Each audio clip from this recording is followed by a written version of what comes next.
का मूल सिद्धांत है शुद्धिकरण। और फिर सशक्तिकरण के लिए अलग अलग औषधियां देते हैं आपको,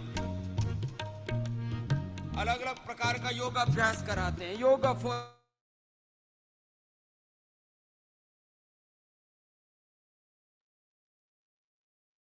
आज सायंकालीन इस सत्र में आप सभी योगी साधक याजिक भाई बहनों का हार्दिक स्वागत है। आज हम विशेष रूप से और एक आगे के साउंड ज्ञान नहीं आ पड़ाव रही की है। ओर हम आगे बढ़ेंगे। और हमने पिछले सत्रों में अलग अलग विषयों को लेकर के काफी सारी चर्चा विचारणा और अलग अलग बातों को देखा। आज हम सब लोगों के बीच में हमारी आदरणीय माता ममता सक्सेना जी, जो कईयों वर्षों से स्वयं याज्ञिक हैं, यज्ञ करते हैं और हजारों हजारों लोगों को उन्होंने यज्ञ के लिए लोगों को प्रेरित किया है। शांति कुंज परिवार आप सब लोग जानते हैं, वहां पर ब्रह्म वर्चस्व शोध संस्थान करके विशेष रूप से यज्ञ के लिए रिसर्च के लिए स्थापित ये संस्थान, और उसके साथ देव संस्कृति विश्वविद्यालय, उसमें भी इसके ऊपर बड़े रूप में शोध अनुसंधान और अलग अलग कार्य और संस्थागत रूप से और भी अलग जो कार्य हुए, उसमें भी हमारी आदरणीय बहन जी की एक बहुत बड़ी सहभागिता भूमिका और बड़ा योगदान है। और उसके साथ साथ उन्होंने दिल्ली में भी जब उनको अवसर मिला अलग अलग रूप में, तो उसमें भी उन्होंने लगातार कई सारी अलग अलग समय समय पर उन्होंने इन्वायरमेंट को लेकर के और भी अलग अलग विषयों के ऊपर कई सारी रिसर्च स्टडी की है और कई सारे बड़े अच्छे प्लेटफॉर्म के ऊपर उन्होंने अपनी इस रिसर्च स्टडी के प्रेजेंटेशन भी किए हैं और स्वयं याज्ञिक हैं और लोगों को भी यज्ञ कराते हैं। और एक भारतीय संस्कृति के प्रति, ऋषि संस्कृति के प्रति, याज्ञिक संस्कृति के प्रति वो समर्पित और निरंतर इन सेवाओं में लगे हुए हैं। जब से हम तो कुछ दिनों से ही इस सेवा में यज्ञ में आए हैं और कुछ कुछ छोटा मोटा कुछ करने का प्रयास कर रहे हैं। और जब से हमने शुरू किया तब से हमारी आदरणीय बहन जी का एक बहुत बड़ा मार्गदर्शन और समय समय पर उन्होंने हमें विशेष इस यज्ञ को लेकर के हमें ज्ञान वर्धन किया, हमारा मार्गदर्शन किया और उसके परिणाम स्वरूप आज हम धीरे धीरे कुछ कार्य करते करते आगे बढ़ पा रहे हैं। तो कई सारे यज्ञ के संबंध में उनके जो सेवाएं हैं वो सराहनीय हैं और हमारे लिए पूजनीय हैं। और हमारी आदरणीय बहन जी आज हम सब लोगों के बीच में उपस्थित है। हम सब विद्यार्थियों की ओर से हमारी आदरणीय बहन जी का हम इस कक्षा के अंदर आपका स्वागत करते हैं और विशेष रूप से आपका धन्यवाद ज्ञापन करना चाहेंगे कि आपने हम सब लोगों के लिए अपना विशेष समय प्रदान किया। तो आज आगे के क्रम में हमारा ज्ञान वर्धन करने के लिए हमारी आदरणीय माता जी ममता सक्सेना जी, जो विशेष रूप से हम सब लोगों का मार्गदर्शन करेंगी, तो आगे के क्रम में मैं उनको मंच सौंपता हूं और वो हमारा सबका मार्गदर्शन करें। पूज्य। प्रणाम स्वामी जी। आपने तो कुछ ज्यादा ही तारीफ कर दी। इतना कुछ तारीफ के मैं योग्य नहीं हूँ। पर यह है कि एक विषय है ये यज्ञ जो मेरे बहुत ही हृदय के समीप है। और इसकी महिमा जितनी अब मैं पढ़ती जाती हूँ और जानती जाती हूँ तो मुझे लगता है कि यज्ञ की महिमा वाकई अनंत है। और इसको सबको बताना चाहिए, सबको जानना चाहिए। और पहले के समय में देखिए, यज्ञ जो था ये एक आम विषय था। ये तो हमारी प्राचीन भारतीय संस्कृति का एक मुख्य आधार था। इसको राजा से लेकर प्रजा तक सब कोई करते थे और किसी को आपको विश्वास दिलाना नहीं पड़ता था। लेकिन आज का समय एक विज्ञान का समय है। लोगों की सबको ये चाहिए कि इसका प्रमाण, कि जो इतना धुआं है, ये आपका धुआं जो है प्रदूषण करता है, ये कैसे नहीं प्रदूषण कर रहा है। तो इन सब विषयों को लेकर के मुझे लगा कि यज्ञ का एक जो वैज्ञानिक आधार है वो हमें प्रस्तुत करना चाहिए। तो इसी को लेकर के बस ये मेरी एक छोटा सा प्रयास था। आज से लगभग 20 वर्ष पहले मैंने अपनी पीएचडी में इस विषय को चुना था। तो आपको पता होगा कि 20 वर्ष के तक तो पहले कुछ भी नहीं था यज्ञ के ऊपर वैज्ञानिक काम। तो मुझसे बहुत से लोगों ने कहा कि आपने ये कैसा विषय ले लिया है, और तब मैं भारत सरकार में ही काम करती थी डायरेक्टर के पद पे। तो मुझे लगा कि ये विषय अगर मैं कहूंगी तो शायद लोगों को ज्यादा इसमें मान्यता मिलेगी। और फिर मैंने सेंट्रल पोल्यूशन कंट्रोल बोर्ड के साथ मिल करके अपनी पीएचडी करी थी। तो मैं आज उसी के विषय पर अपना लेक्चर लेना चाहती हूँ। तो मैं अपनी पीपीटी शेयर करना चाहती हूँ। मेरी पीपीटी आप लोगों को नजर आ रही है? जी। आ रही है। सभी उपस्थित भाइयों को एवं बहनों को और स्वामी जी को मेरा सादर नमन। चिकित्सीय यज्ञ के ऊपर जो पतंजलि ने एक अभी ये प्रारंभ किया है कोर्स, ये अति सराहनीय है और इसको हमें वाकई घर घर तक ले जाना चाहिए। जैसे कि प्राचीन काल में चिकित्सा यज्ञ के द्वारा होती थी, और वो यज्ञ जो कि एक समग्र उपचार प्रक्रिया है, हमें उसको जानना चाहिए। तो हमें किसी डॉक्टर की आवश्यकता नहीं पड़ेगी। तो आज के इस लेक्चर में मैं शुरू में तो आपको यज्ञ का जो प्रभाव पर्यावरण प्रदूषण पर पड़ता है इस पे चर्चा करूंगी, क्योंकि पर्यावरण प्रदूषण एक अत्यंत महत्वपूर्ण विषय है। आज हमारा पूरा पर्यावरण ही बीमार है, प्रदूषित है। चाहे आप उसका कोई भी घटक ले ले, वायु है या जल, पृथ्वी की मिट्टी है या कृषि के उत्पाद, सभी जो है प्रदूषित है और इनका अति प्रतिकूल प्रभाव हमारे स्वास्थ्य पे पड़ता है। हम सब बीमार होते जाते हैं। तो वायु प्रदूषण की अगर हम बात करें तो अभी रिसेंटली वर्ल्ड हेल्थ ऑर्गेनाइजेशन ने कुछ आंकड़े जारी किए थे कि सन 2020 में एक वर्ष में पूरे विश्व में लगभग 32 लाख लोग सिर्फ घर के अंदर के पोल्यूशन से बीमारी से मरे थे। और यदि इसमें हम उन लोगों को भी जोड़ लें जो बाहर के प्रदूषण से बीमार हुए थे तो ये संख्या बढ़ के 67 लाख पहुंच जाती है। तो ये अत्यंत भयावह एक सिचुएशन है। हमें इसका जो प्रदूषण के लिए कुछ तो करना ही चाहिए, क्योंकि हम आज जिस तरीके से औद्योगिकीकरण बढ़ रहा है, जिस तरीके से वाहन बढ़ रहे हैं, हमारा मॉडर्नाइजेशन विकास हो रहा है, तो उसको तो हम छोड़ नहीं सकते हैं। लेकिन हाँ, हम कुछ ऐसे उपाय अपना सकते हैं जिनसे हम ये देखें कि पर्यावरण के ऊपर कुछ सकारात्मक प्रभाव पड़ता है। तो यज्ञ उसमें से एक है। तो पहले मैं आपको वायु प्रदूषण पे, पर्यावरण में वायु प्रदूषण के घटक पर यज्ञ का क्या प्रभाव पड़ता है, इस पे जो मैंने शोध की है उसके ऊपर चर्चा करूंगी। और फिर उसके बाद यदि समय बचेगा तो यज्ञ के चिकित्सीय प्रयोग जो मैंने किए हैं उनके ऊपर चर्चा करूंगी। तो मेरी जो पीएचडी थी वो यज्ञ के ऊपर ही थी। यज्ञ का प्रभाव वायु प्रदूषण के विभिन्न घटकों पे क्या पड़ता है। जैसा कि आपको पता है कि परम पूज्य गुरुदेव पंडित श्री राम शर्मा आचार्य जी, जो कि एक दूरदर्शी आध्यात्मिक वैज्ञानिक थे, संत और सुधारक युग ऋषि थे। ऋषियों जैसा उन्होंने अनुशासित जीवन जिया था। 24 वर्षों तक कठोर तप किया था और कई बार हिमालय यात्रा उन्होंने की और आध्यात्मिक श्रेष्ठता को प्राप्त किया था।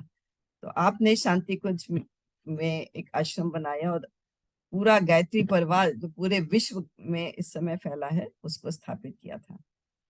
तो गुरुदेव की जो रिसर्च थी वो वेदों पे थी और उन्होंने सारे वेदों को पढ़ के उनका जो यज्ञ पे निचोड़ था उस पे 2 वाङ्मय लिखे। एक था यज्ञ का ज्ञान विज्ञान, वाङ्मय नंबर 25, और दूसरा था यज्ञ एक समग्र उपचार प्रक्रिया, वाङ्मय नंबर 26। इन दोनों को पढ़ के मुझे प्रेरणा मिली कि मैं यज्ञ के ऊपर शोध करूं और उसको वैज्ञानिक एक आधार दूं। तो आगे बढ़ने के पहले मैं बताना चाहती हूँ कि जो वायु प्रदूषण है ये 2 प्रकार का होता है। एक गैसीय प्रदूषण होता है और दूसरा होता है जैविक प्रदूषण। जो गैसीय प्रदूषण होता है उसमें जो गैसेस होती हैं, पॉल्यूटिंग गैसेस, जैसे कार्बन मोनोऑक्साइड होती है, नाइट्रोजन ऑक्साइड्स होती हैं, आपकी RSPM होता है, और सल्फर डाइऑक्साइड होती है, ये मुख्य होती हैं प्रदूषक कारक गैसेस। तो इनसे क्या बीमारियां होती हैं, क्या खतरे हमें होते हैं, उसको हम जानते हैं। कार्बन मोनोऑक्साइड जो है काफी खतरनाक गैस होती है, और ये वाहन जनित तो होती है, पर कई इंडस्ट्रीज में भी धुएं में ये निकलती है। जब हम कुछ भी जलाते हैं तो उसमें भी कार्बन मोनोऑक्साइड धुएं में निकलती है। और इससे बड़ी मात्रा में हम यदि अंदर ले लें तो दिल के दौरे का खतरा बढ़ जाता है, केंद्रीय तंत्रिका तंत्र प्रभावित होती है। इसके मुख्य लक्षण हैं खराब, हमारे अंदर जो अलर्टनेस, सजगता है, वो खराब हो जाती है, और सिर में दर्द, कान में दर्द, चक्कर आना, मतली, सांस लेने में कठिनाई, उनींदापन, काम करने की क्षमता में कमी इत्यादि। और यदि हम ये बहुत अधिक मात्रा में अंदर ले लें तो इससे हमारी मृत्यु तक हो सकती है। दूसरी गैस है नॉक्स या नाइट्रोजन ऑक्साइड्स। इसमें NO, NO2 सारी आती हैं गैसेस, और इनके द्वारा हमारे श्वसन तंत्र में जलन होती है, वायरल का संक्रमण होता है, उसका खतरा बढ़ जाता है, फेफड़े में जलन होती है, सांस लेने में कठिनाई, सीने में जकड़न और असुविधा महसूस होती है, हमारी आंखों में जलन होती है, और सिर दर्द इत्यादि ऐसे लक्षण हमें पैदा होते हैं। ये एक ऐसी खतरनाक गैस है जो दिखती तो नहीं है, परंतु इसका और कोई इसके स्मेल भी नहीं आती, परंतु ये अपने अंदर बहुत सारी बीमारियों का कारण बन जाती है। इसको मैं स्लाइड शेयर करके देखती हूँ, अगर ये चलता है तो है। ये दिख रहा है?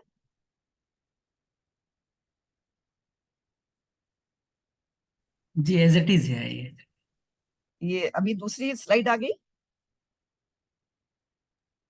जी नहीं, उस पे ही है। बस उस पे नहीं आई, तो इसीलिए मैं इससे निकल जाती हूँ। मैंने देखा ये स्लाइड शेयर चलता नहीं है इस पे, जूम पे। चलिए, तो तीसरा जो है गैसीय प्रदूषण, वो एक पदार्थ होता है जिसको श्वसन संयोजी पदार्थ या RSPM, respiratory suspended particulate matter, ये PM2.5 या उससे कम के साइज के होते हैं कण, जो हमारी सांस के द्वारा अंदर जाते हैं। और ये जनरली ईंधन दहन से जब हम जलाते हैं, या बिजली के संयंत्रों से, या लकड़ी के जलने से, औद्योगिक प्रक्रियाओं और डीजल संचालित वाहनों से पैदा होते हैं। और इनके अलावा ये कंस्ट्रक्शन एक्टिविटी से भी ये RSPM दिखते हैं आपको। तो इनके द्वारा जो है वो क्रॉनिक ब्रोंकाइटिस होती है, अस्थमा, हृदय रोग, सही, और इनके साथ साथ श्वसन संबंधी जितनी भी बीमारियां हैं वो हो सकती हैं। इनका भी खतरा हमारे ज्यादा मात्रा में लेने से मृत्यु तक इसमें हो जाती है। सल्फर डाइऑक्साइड, जो कि मुख्य रूप से डीजल जैसे ईंधनों से पैदा होता है, गाड़ियों से, जो डीजल वाली गाड़ियां हैं, उनके द्वारा दिल और फेफड़ों की बीमारियों का खतरा बढ़ता है, सांस की बीमारी का खतरा होता है, जैसे क्रॉनिक ब्रोंकाइटिस, अस्थमा, और इवन कैंसर तक भी होने के चांसेस होते हैं। तो ये 4 जो गैसेस हैं मुख्यतः ये काफी खतरनाक बताई गई हैं। और इनके अलावा जो दूसरे तरीके का प्रदूषण है, वायु प्रदूषण, वो जैविक प्रदूषण होता है। जैसे माइक्रोब्स होते हैं, जो छोटे छोटे कीटाणु होते हैं बीमारी वाले, ये मुख्यतः 3 तरीके के होते हैं। पहले जो जिनको हम पैथोजेनिक माइक्रोब्स कहते हैं, या वायरस होते हैं, ये संक्रमण रोग हमारे अंदर पैदा करते हैं, इन्फेक्शियस डिसीजेस लेके आते हैं, जैसे कोविड था, इन्फ्लुएंजा होता है, कोई भी वायरल फीवर होता है, इस तरीके के रोग ये पैदा करते हैं। दूसरे तरीके के एलर्जी कॉज करते हैं हमारे अंदर, जैसे अति संवेदनशीलता हमारे अंदर उस ऐसे रोग पैदा करते हैं जो हाइपर सेंसिटिविटी कॉज करते हैं। और तीसरे तरीके के ऐसे होते हैं कीटाणु जो कि हमारे अंदर विषाक्त पदार्थ या टॉक्सिन्स छोड़ देते हैं, जिनसे हम बीमार हो जाते हैं। तो मेरी रिसर्च में मैंने इन्हीं के ऊपर ज्यादा काम किया है, जो मैं आपको दिखाती हूँ। ये सारी मेरी PhD आज से 20 साल पहले शुरू मैंने की थी, और तब से अब तक मैं थोड़ा थोड़ा प्रयास करती रहती हूँ कि कुछ ना कुछ इस पे मैं काम भी करती रहूं, और इसको मैं लिख करके भी कई पर्चे वर्चे मैंने छुपाए हैं अपने। तो यज्ञ का जो प्रभाव है उसके वायु शोधन में हमने सेंट्रल पोल्यूशन कंट्रोल बोर्ड के साथ मिलके निम्न तरीके के कई प्रयोग किए।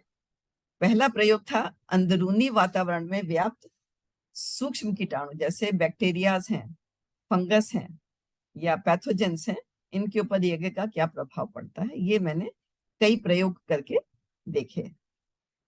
दूसरा, कई बार ये होता है कि जो साधारण धुआं है और जो यज्ञ का धुआं है, दोनों देखने में तो एक जैसे ही लगते हैं, तो इनका विश्लेषण करके और इनका प्रभाव यज्ञ का और जो साधारण धुआं था उसको भी मैंने एक्सपेरिमेंट करके देखा कि दोनों में क्या अंतर है कि नहीं। और तीसरा था जो प्रदूषक कारक गैसेस हैं जैसे NO2 और SO2, इन पे हमने प्रभाव देखा। तो यज्ञ का जो फॉर्मेट था उसके लिए मैंने शांति कुंज हरिद्वार द्वारा प्रकाशित सरल एवं संक्षिप्त गायत्री हवन विधि एक पुस्तक है, उसको इसमें ये है पुस्तक, तो इसको मैंने इसकी विधि के द्वारा मैंने यज्ञ किया और इसमें कुल 40 मिनट का समय मुझे लगता था। और बाकी तो जैसे यज्ञ के जो उपकरण है वो तो वही हैं जो होते हैं। इसमें जो विशेष सामग्री वायु शुद्धिकरण के लिए इस्तेमाल की थी उसके मुख्य तत्व थे अगर, तगर, इंद्रजौ, कुटज, बिल्व, जटामानसी, अड़ूसा, गिलोय, अपामार्ग, और इनके साथ हमने जगरी और गाय का देसी घी भी मिलाया था। और संविधा मैंने आम की प्रयोग की थी। इन प्रयोगों के में हमने जो कीटाणुओं की सैंपलिंग की उसके लिए पहले से ही तैयार की गई विशेष पेट्री डिशेस जो थी वो हमें सेंट्रल पोल्यूशन कंट्रोल बोर्ड ने दी थी, और इनको मैं निश्चित समय के लिए वातावरण में दिन में 4 बार एक्सपोज करती थी एक निश्चित समय के लिए। इसको ग्रेविटी सेटल मेथड कहते हैं। ग्रेविटी सेटल विधि से सैंपलिंग करते थे और फिर इनको प्रतिदिन इंक्यूबेटर में जाके रखी जाती थी, और 5 दिन के बाद इनको उसमें से निकाल के जितनी भी इन पे कॉलोनीज पैदा हो जाती थी उनको गिन करके उनके काउंट्स मुझे दिए जाते थे। तो आगे मैं इसके ऊपर अपने जो नतीजे हैं वो मैं बताऊंगी। 1 वर्ष में मैंने इस प्रकार के 4 प्रयोग किए थे जिसमें मैंने दिन में 4 बार वातावरण की सैंपलिंग करके और उसका एवरेज लिया था। एक प्रयोग को मैंने ये देखने के लिए आगे बढ़ाया कि कितने दिन तक एक यज्ञ का प्रभाव घर के अंदर बना रहता है। ये घर वही था जिसमें मैं रहती थी, हम लोग भी साथ में रहते थे, तो हमारे भी जो कीटाणु थे उसके का इंटरेक्शन होता था उस कमरे में, उसका मैंने प्रैक्टिकली ये देखा था कि क्या प्रभाव पड़ता है। तो प्रत्येक प्रयोग में मैंने एक दिन यज्ञ करने के एक दिन पहले बैकग्राउंड की सैंपलिंग करी, फिर यज्ञ वाले दिन सैंपलिंग की और फिर 4 दिन बाद तक सैंपलिंग की। तो जो 4 दिन बाद सैंपलिंग करी उनमें ये देखा गया कि हवन वाले दिन कीटाणु जो थे वो बैकग्राउंड से यानी कि एक दिन पहले के कंपैरिजन में 60 से 70% हवन वाले दिन घट गए, और ये कमी जो थी बढ़ते बढ़ते चौथे दिन ये 90 से 100% तक ये घट गए थे। फिर मैंने ये देखने के लिए कि 7 दिन तक इस प्रयोग को आगे बढ़ाया कि 7वें दिन कितना इसका प्रभाव आता है, वो रिजल्ट्स मैं आपके साथ यहाँ पे शेयर करना चाहती हूँ। तो ये मैंने यहाँ पे आपको दिखाया है, जो ये बड़ा वाला ब्राउन शेड है ये बैकग्राउंड है। बैकग्राउंड में अगर हम देखेंगे तो बैक्टीरियाज बैकग्राउंड यानी कि हवन के एक दिन पहले वातावरण में हमारे घर में 90 थे, 90 काउंट्स थी। जिस दिन हवन किया ये घट करके 37 रह गए, एक दिन के बाद ये और घट करके 16 रह गए, चौथे दिन ये घट करके 9 थे, और उसके बाद ये 7वें दिन घट करके और कम होके 7 रह गए थे। तो ये जो नतीजे दिखे यानी कि 7वें दिन लगभग 92% की कमी थी एज कंपेयर टू बैकग्राउंड एक दिन पहले के मुकाबले। तो ये जो नतीजे थे ये अत्यंत बहुत ही इंटरेस्टिंग थे और बहुत ही ये आंख खोलने वाले थे कि एक दिन हवन करिए और आपके घर का वातावरण कहते हैं शुद्ध हो जाता है। तो शुद्ध उसी दिन नहीं हुआ बल्कि 7 दिन तक ये शुद्धि घर के अंदर बनी रही, क्योंकि घर में खिड़की दरवाजे खुले थे, लेकिन उसके बाद भी हमारे रहने के बावजूद भी आप देखेंगे कि कहते हैं ना कि यज्ञ के द्वारा जो प्रभाव यज्ञ का है वो लंबे समय तक बना रहता है। तो वो देखने के लिए कि 7 दिन तक प्रभाव कैसा था, वो सामने दिख रहा है कि 92% बैक्टीरियाज में कमी थी एक दिन हवन करने के बाद। इसी तरीके का हमने फिर फंगस पे देखा। तो फंगल जो माइक्रोब्स थे ये बैकग्राउंड में हमें एक दिन पहले 32 दिखे थे। जिस दिन हवन किया उस दिन ये घट करके 10 रह गए थे।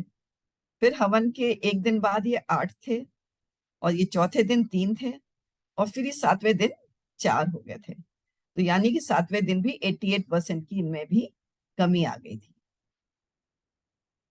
और तीसरा जो पैथोजेनिक माइक्रोब्स होते हैं ये सिर्फ पैथोजेंस ही थे। इसमें पैथोजेंस को यदि हम देखेंगे तो ये बैकग्राउंड में 14 थे, जो कि काफी ज्यादा हैं, पर ये घटते घटते ये चौथे दिन 1 हो गया था और फिर ये 7वें दिन थोड़ा सा बढ़ के 3 हो गया था। तो 7वें दिन भी लगभग 79% की इसमें कमी थी। तो इसका मतलब ये कि जो हमारे वैदिक पुस्तकों में लिखा है कि यज्ञ हमारे वातावरण को शुद्ध करता है और वातावरण को, वायु को ये बैक्टीरियोस्टैटिक बनाता है, कीटाणु रोधक बना देता है। तो ये बात इसमें बिल्कुल सामने निकल के आ गई कि ये वाकई ये 7वें दिन तक 7 दिन तक तो उसका प्रभाव ऐसा बना रहा कि इसमें पनप नहीं पाए बैक्टीरियाज और फंगस। जनरली जो बैक्टीरियाज होते हैं सारे ये बीमारी के कारण नहीं होते हैं, कुछ बैक्टीरिया कुछ फंगस हमारे फ्रेंडली भी होते हैं। तो यज्ञ में कहा जाता है कि ये सिर्फ उन्हीं बैक्टीरियाज या फंगस को या कीटाणुओं को मारता है जो हमारे लिए नुकसानदेह होते हैं। जो हमारे लिए फायदेमंद होते हैं उनको ये खत्म नहीं करता है। ये मैंने अभी इनकी आइडेंटिफिकेशन वाली स्टडी नहीं की थी, तो इसलिए मुझे ये पता नहीं चल पाया कि कौन से वाले बैक्टीरियाज इनमें बने थे, पर ये एक आगे का विषय है कि जो हम लोग कर सकते हैं। तो ये एक हमारी पहली स्टडी थी। इसके बाद दूसरी मेरी स्टडी थी वो ये थी कि यज्ञ का धुआं और जो साधारण धुआं होता है उनका मैंने तुलनात्मक अध्ययन किया था कि एक ही साथ 2 अलग अलग प्रयोग किए।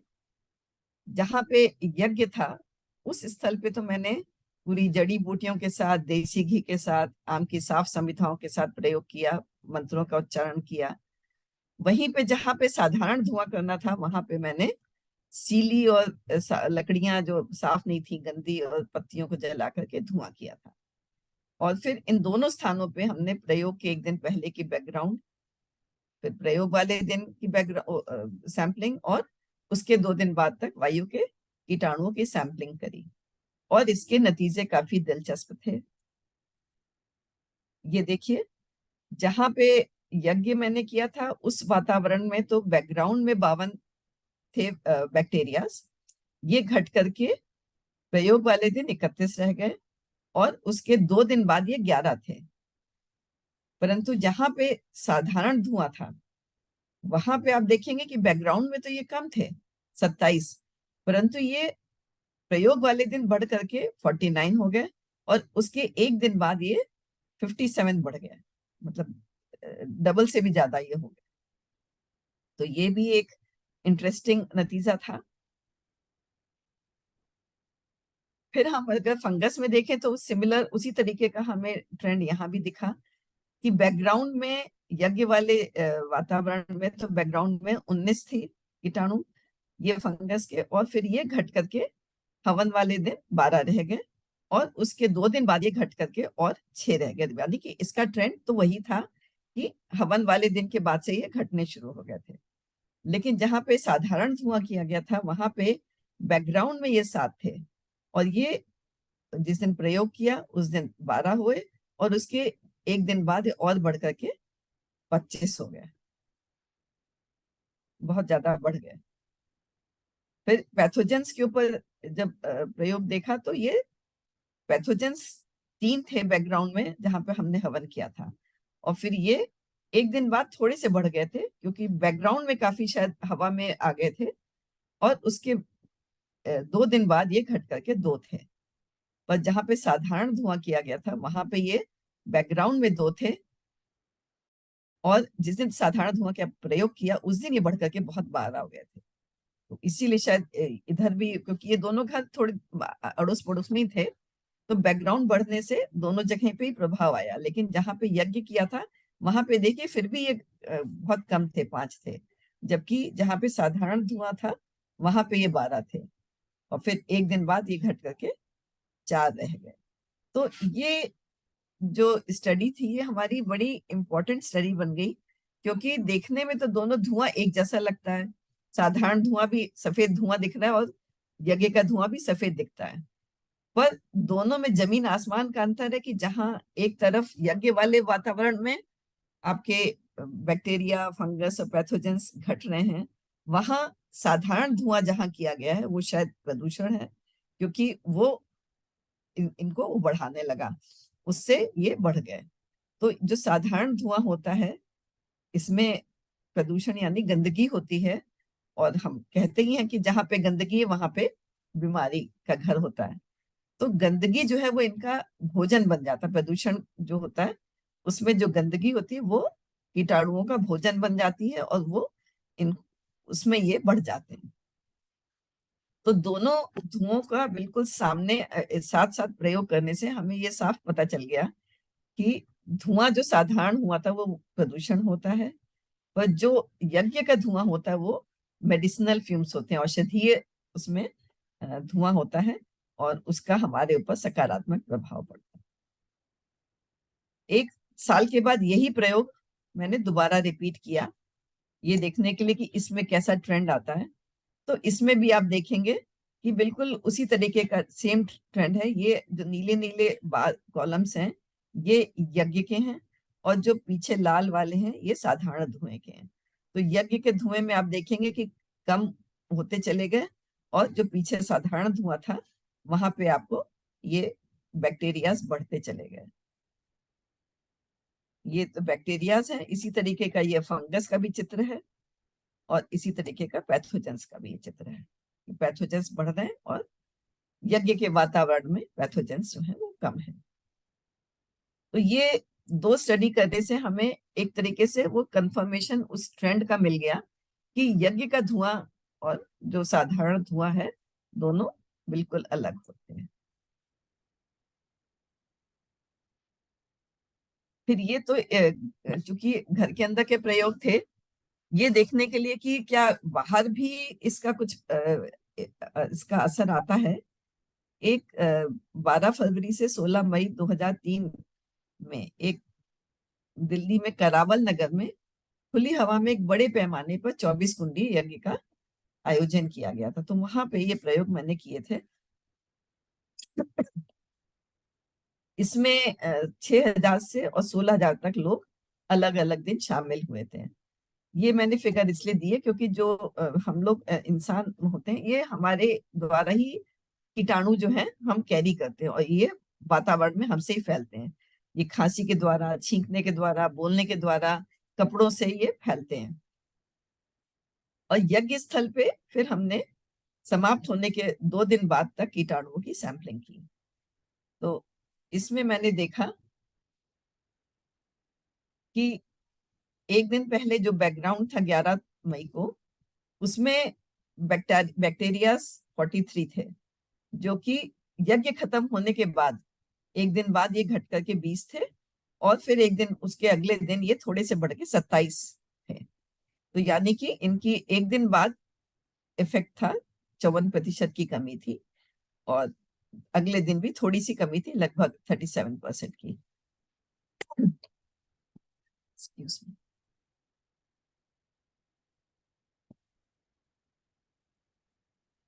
फंगस में कमी आई पर ज्यादा नहीं आई थी एक दिन बाद, और दूसरे दिन ये बढ़ गए थे। परंतु पैथोजेंस जो 10 थे वो, मतलब जब यज्ञ खत्म हुआ है तो ये 2 ही थे, और उसके अगले दिन भी ये 2 ही थे, यानी कि वो काफी हद तक खत्म हो चुके थे। तो ये भी एक इंटरेस्टिंग स्टडी थी कि जो पैथोजेनिक माइक्रोब्स हैं इनके ऊपर सकारात्मक प्रभाव खुले वाले वातावरण में भी ये पाया गया। जबकि यहाँ पे जो हवन हुआ था ये साधारण जो कॉमन हवन सामग्री होती है ना, साधारण वाली, उससे हवन हुआ था। 24 कुंडीय हुआ था, काफी बड़े पैमाने पे था, तो इसलिए इसमें प्रयोग का कुछ हमें इसका दिखाई पड़ा बेनिफिट। फिर मैंने गैसीय प्रदूषण के ऊपर यज्ञ का प्रभाव देखने के लिए 2004 में प्रयोग किए थे। उसमें एमएस अपार्टमेंट्स केजी मार्ग, कस्तूरबा गांधी मार्ग, दिल्ली में एक ये खुली हवा में यज्ञ का प्रयोग किया था।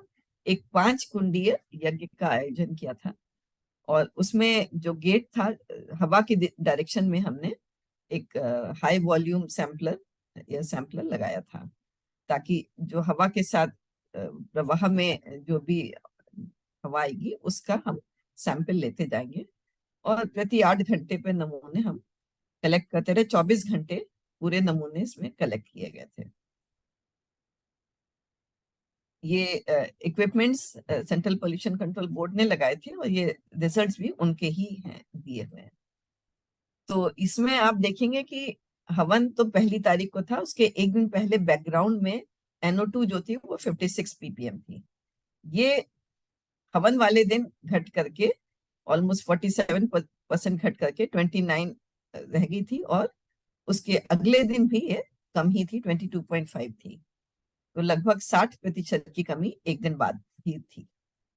और सल्फर डाइऑक्साइड को यदि हम देखें तो ये बैकग्राउंड में एक दिन पहले तो 11 थी, जो कि ठीक थी, लेकिन ये जिस दिन हवन हुआ उस दिन ये घट करके 1.5 रह गई, 86% की कमी आ गई थी। और उसके एक दिन बाद ये बिलो डिटेक्शन लेवल थी, यानी कि 96% से ज्यादा की इसमें कमी आ गई थी। तो ये उसका हमने ग्राफिकली उसको दिखाया कि ये NO2 56 से घट करके हवन वाले दिन 29.5, और फिर एक दिन के बाद घट करके फर्दर 22.5 रह गई। और सल्फर डाइऑक्साइड जो है 11 से घट करके 1.5, और उसके बाद बिलो डिटेक्शन लेवल चली गई। तो यानी कि अगर हम देखेंगे कि गैसीय प्रदूषण पर भी यज्ञ का कुछ सकारात्मक प्रभाव पड़ा, वो भी खुले में पड़ा है। क्योंकि खुले में हमको लगता है कि वातावरण इतना बड़ा है और इसमें वायु कैसे शुद्ध हो सकती है, कितना, हमसे लोग पूछते थे कि आप ये बताइए कि अगर खुले में करना हो तो कितनी सामग्री चाहिए, कितना बड़ा हवन चाहिए, कितने लोग चाहिए, कितना हमें उसमें घी डालना पड़ेगा। तो वो प्रयोग उनको बताने के लिए ये वाला करके देखा था। लेकिन इन सब के साथ मैं एक चीज आप लोगों को बताना चाहती हूँ कि जब हम बड़े स्तर पे यज्ञ करते तो जनरली हमारे ये प्रयोग बहुत अच्छे नहीं नतीजे आते हैं, क्योंकि उसमें जो हम इनपुट्स यूज करते हैं उनको हम मॉनिटर नहीं कर पाते हैं। जैसे लकड़ियां हैं, जब तक लकड़ियां एकदम साफ और सूखी नहीं होंगी, है ना, उनका नहीं तो प्रभाव आपका, अगर सीली लकड़ी आपने इस्तेमाल की तो धुआं करेगी, और उस धुएं में आपकी पोल्यूटिंग गैसेस बहुत ज्यादा निकलेंगी। तो इसलिए जो यज्ञ में हम वस्तुएं प्रयोग करते हैं, जो हवन सामग्री है वो भी शुद्ध होनी चाहिए, सूखी होनी चाहिए और एकदम साफ होनी चाहिए। इसी तरह से समिधाएं भी हमारी सूखी और एकदम साफ होनी चाहिए, और उनका जो अरेंजमेंट होता है यज्ञ कुंड में वो भी बहुत इंपॉर्टेंट होता है कि हम ऐसा ना हो कि बहुत सारी लकड़ियां एक साथ डाल दें, तो उसमें जो हवा का सर्कुलेशन है वो रुक जाता है, और फिर वो आग एकदम से बुझ जाती है। और जैसे ही आग बुझ जाती है उस समय जो धुआं निकलता है वो प्रदूषण होता है, उसमें बहुत ज्यादा, उसमें कार्बन मोनोऑक्साइड बहुत ज्यादा हाई मात्रा में निकलती है। तो इसलिए हमें सावधानियों के साथ जब हम प्रयोग करते हैं तो हमें ऐसे नतीजे मिलते हैं। तो अब ये तो हमारी PhD के कुछ प्रयोग थे। उसके बाद जो हमने कुछ भी चिकित्सीय यज्ञ पे प्रयोग किए हैं, हम उसके ऊपर आते हैं। पर उसके पहले मैं ये बताना चाहती हूँ कि हम यज्ञ की बात क्यों करते हैं, यज्ञ रोग निवारण में क्यों सक्षम है। तो इसमें हमारे किताबों में लिखा है, वैदिक पुस्तकों में, कि जो पुराने रोग होते हैं उनका ठीक न होने का कारण यह है कि जो रोग के कीटाणु बहुत सूक्ष्म होते हैं, ये इतने छोटे होते हैं कि एक खसखस के दाने पे लगभग 20 अरब चढ़ जाते हैं, यानी 10⁻⁻11 के ऑर्डर के होते हैं। और ये रोग मतलब जो है, ये दवाई के जो कण होते हैं वो इतने सूक्ष्म होते नहीं है, तो वो उस लेवल तक पहुंचते नहीं है और उनको नहीं मार पाते हैं। पर जब हम यज्ञ करते हैं, उसमें जब हम आहुति देते हैं, तो ये देखिए अथर्ववेद की ये यजुर्वेद में 17वें अध्याय में 852 की नंबर की जो कंडिका है, उसमें ये लिखा है कि यज्ञ के द्वारा जब हम हवन करके जब हम आहुति देते हैं, तो वो बहुत ही अति सूक्ष्म कणों में बट टूट जाती है। और इसका साइज जो है लगभग 10⁻⁻17 के ऑर्डर के कण होते हैं। हम तो नैनो कण की बात करते हैं, नैनो पार्टिकल्स की, ये उसके भी दुगने से भी ज्यादा सूक्ष्म होते हैं। 10⁻⁹ के ऑर्डर के नैनो पार्टिकल्स होते हैं। और ये यज्ञ में यदि हम पूरे सही तरीके से और सही सामग्री से हम हवन करते हैं, सही मंत्रों के उच्चारण भी सही तरीके से करते हैं, तो जो कण है ये बहुत सूक्ष्म बन जाते हैं। ये मैं यहाँ पे दिखाना चाह रही थी कि 10⁻⁻19 के ऑर्डर के बहुत छोटे कण बन जाते हैं। तो इसलिए यज्ञ जो है प्रभावशाली होता है। ये यज्ञ चिकित्सा या यज्ञोपैथी में हम यज्ञ के द्वारा जो औषधि है वो सूक्ष्म रूप से हम अपने अंदर लेते हैं। तो जो औषधीय तत्व हैं ये सांस के साथ हमारे फेफड़ों में अंदर जाते हैं और वो रक्त को शुद्ध करते हैं और रक्त के शुद्ध रक्त में मिल जाते हैं और उसके साथ साथ वो पूरे शरीर के एक एक अंग तक पहुंच जाते हैं। तो जहां भी कहीं कीटाणु है बीमारी के, सूक्ष्म से सूक्ष्म, ये उन तक भी पहुंच जाते हैं और उनको खत्म कर देते हैं।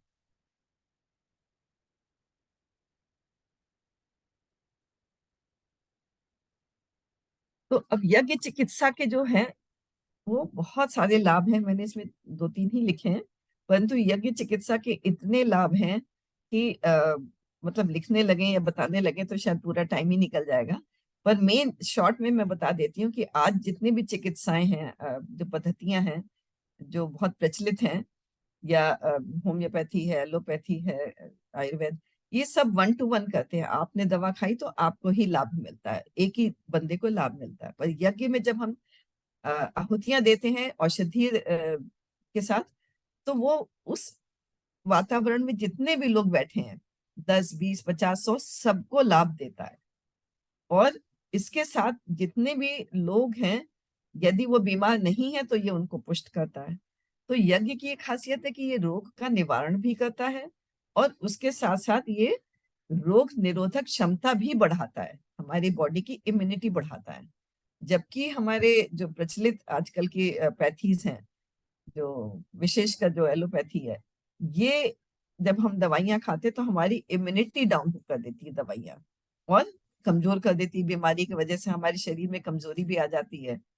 तो रोग के मतलब सिम्टम्स का वो निवारण तो हम नहीं कहेंगे, लेकिन सिम्टम्स को वो ठीक कर देती है, लेकिन बाकी चीजों को बिगाड़ देती है। उनके साइड इफेक्ट्स भी बहुत दिखते हैं।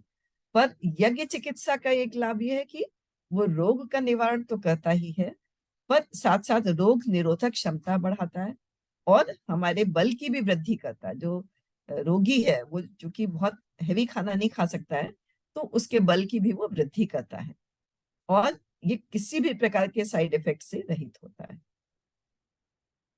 लंबे समय तक यदि हम औषधि से यज्ञ करते रहें तो कोई भी बीमारी हो, ये उसके उपचार को स्थायी बना देता है। पर ये लंबे समय तक फिर आपको करना पड़ेगा और उसके साथ अपनी आपको पूरी जीवन पद्धति बदलनी पड़ती है। खाली हवन करने से अगर हम सोचे कि हम ठीक हो जाएंगे, बीमारी ठीक हो जाएगी, तो लेकिन वो स्थायी नहीं होगी, थोड़े दिन के लिए ठीक होती है। पर इसके साथ साथ यदि हम अपनी पूरी जीवन पद्धति में चेंज ले आएंगे, तो हमारे ये जो चेंज आते हैं, बीमारी जो है ये स्थायी रूप से ठीक हो जाती है। एक यज्ञ का सबसे बड़ा लाभ जो है वो ये है कि हम अपने अंदर के कीटाणु तो ठीक, मतलब उनका सफाया तो हो ही जाता है, साथ में बाहर के भी वातावरण के कीटाणुओं का सफाया कर देता है। तो बीमारी अगर हमारे अंदर से गई तो अगर बाहर का वातावरण साफ नहीं है तो थोड़े दिन के बाद हम फिर बीमार पड़ जाते हैं, तो इम्यूनिटी हमारी डाउन रहती है। पर यज्ञ करते रहे, अगर हम रोज अपना घर में यज्ञ करते हैं तो हमारे वातावरण में भी आप देखेंगे कि शुद्धता आती है और वातावरण में कीटाणु खत्म हो जाते हैं।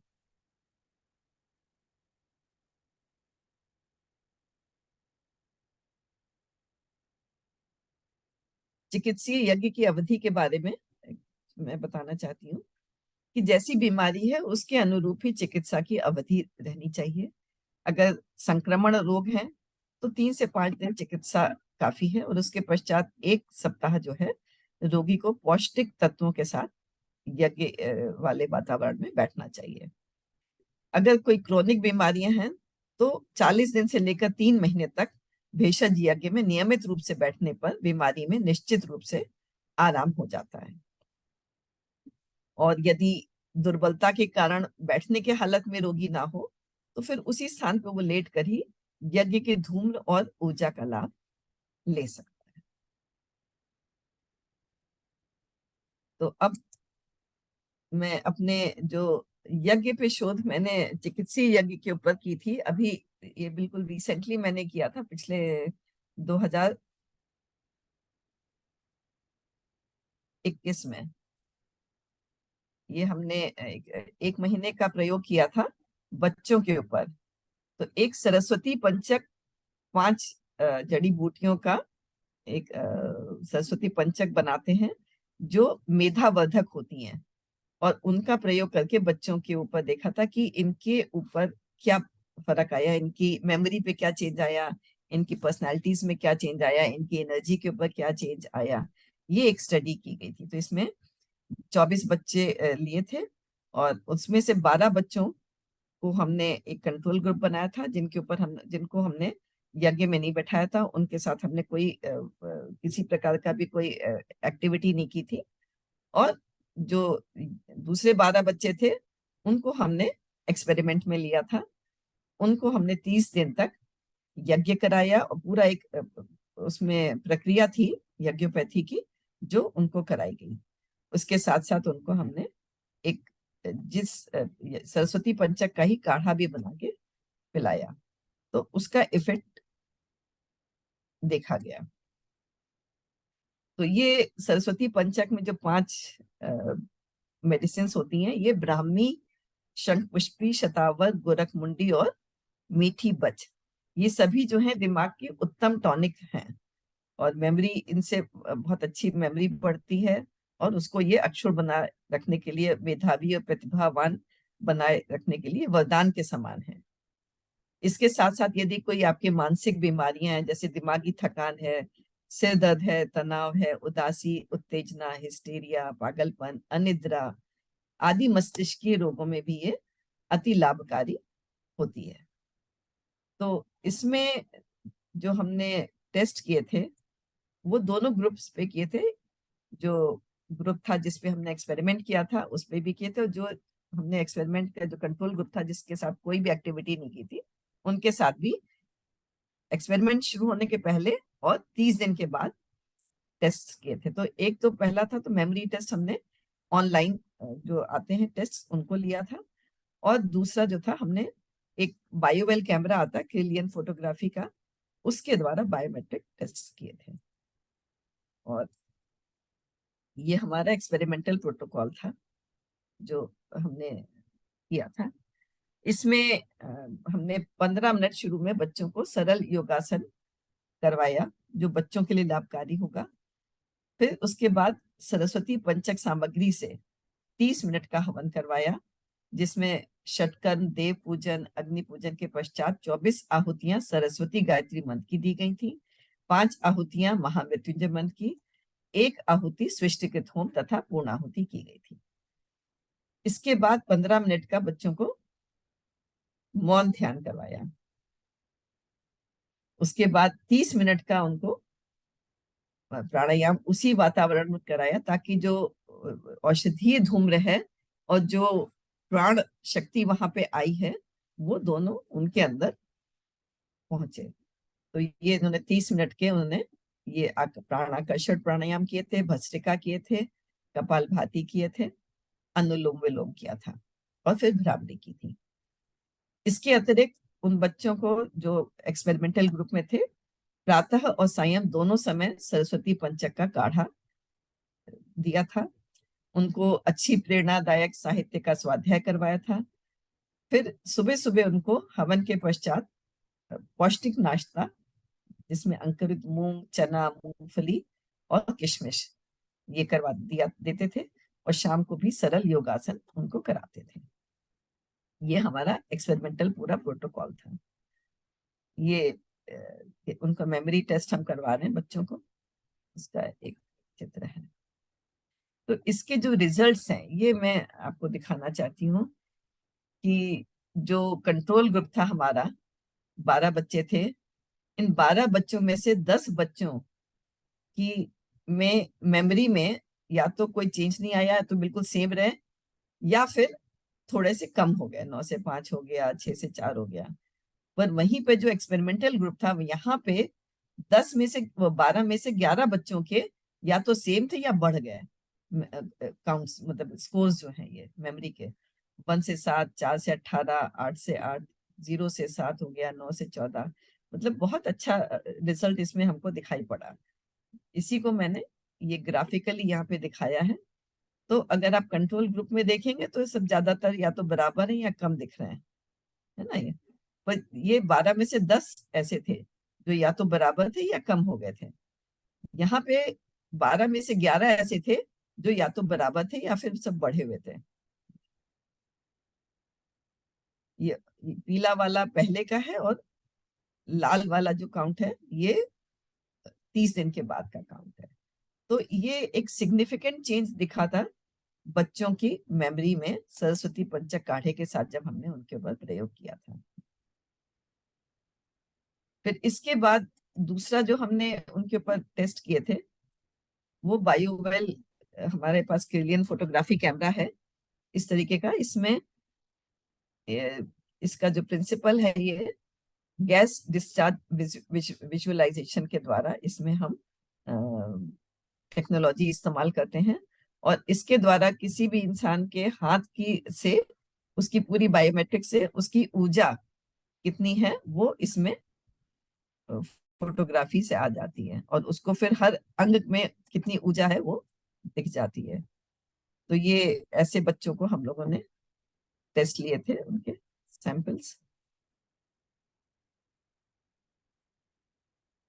तो पहले मैं आपको एक बच्चा था, राजा 14 साल का था, उसकी रिपोर्ट जो आई थी वो मैं दिखाती हूँ कि उसका जो था, इसमें हमने उनके एक कॉमन रिपोर्ट है जिसमें स्ट्रेस लेवल क्या था, उनकी एनर्जी कितनी थी पहले और बाद में कितनी थी, उनके बॉडी का बैलेंस लेफ्ट और राइट में कितना कैसा था, उनके ऑर्गन्स के इंटरनल ऑर्गन्स जो है उनका डिसबैलेंस कैसा था। तो इस बच्चे का जो स्ट्रेस लेवल था पहले भी वो ठीक था, 2.92 ग्रीन जोन में था, बाद में भी 2.96 था, हल्का सा बढ़ा था। लेकिन इसकी एनर्जी लेवल जो थी वो पहले 39 थी, प्रयोग के पहले 30 दिन के बाद ये बढ़ करके 49.68 हो गई थी, काफी बढ़ गई एनर्जी। इसके बॉडी का जो बैलेंस है, लेफ्ट और राइट माइंड का जो बैलेंस होता है, वो पहले 88 था, फिर 1 महीने के प्रयोग के बाद, यज्ञ के करने के बाद ये बैलेंस बहुत अच्छा बढ़ गया, इसका 92.44 हो गया था। और जो इंटरनल ऑर्गन्स है हमारे, वो लेफ्ट और राइट ऑर्गन्स कभी कभी डिसबैलेंस होते हैं, तो वो इसका पहले काफी डिसबैलेंस थे 10.12, और बाद में ये घट करके 3.93 रह गए थे। तो ये मतलब एक बच्चे के ऊपर सकारात्मक प्रभाव था जो देखा गया था। फिर उस बच्चे की जो इंटरनल एनर्जी है, यदि आप देखें तो पहले इसकी इंटरनल एनर्जी बहुत कम थी। ये जो आप देखेंगे ऑरेंज लाइन से जो आपको दिख रही है, ये ऑर्गन्स के नाम में दिख तो नहीं पाएंगे, लेकिन ये अलग अलग ऑर्गन्स में कितनी एनर्जी है उसका ये ग्राफ है। तो ये देखिए कि काफी इसकी नीचे थी एनर्जी लेवल। ये लेफ्ट ऑर्गन से, ये राइट ऑर्गन्स की एनर्जी है। पर 30 दिन के बाद नियमित इसने यज्ञ किया और योगासन किए, प्राणायाम किया, उसके बाद इसकी एनर्जी का लेवल अच्छा हो गया था। ये ग्रीन जोन में आ गया पूरा।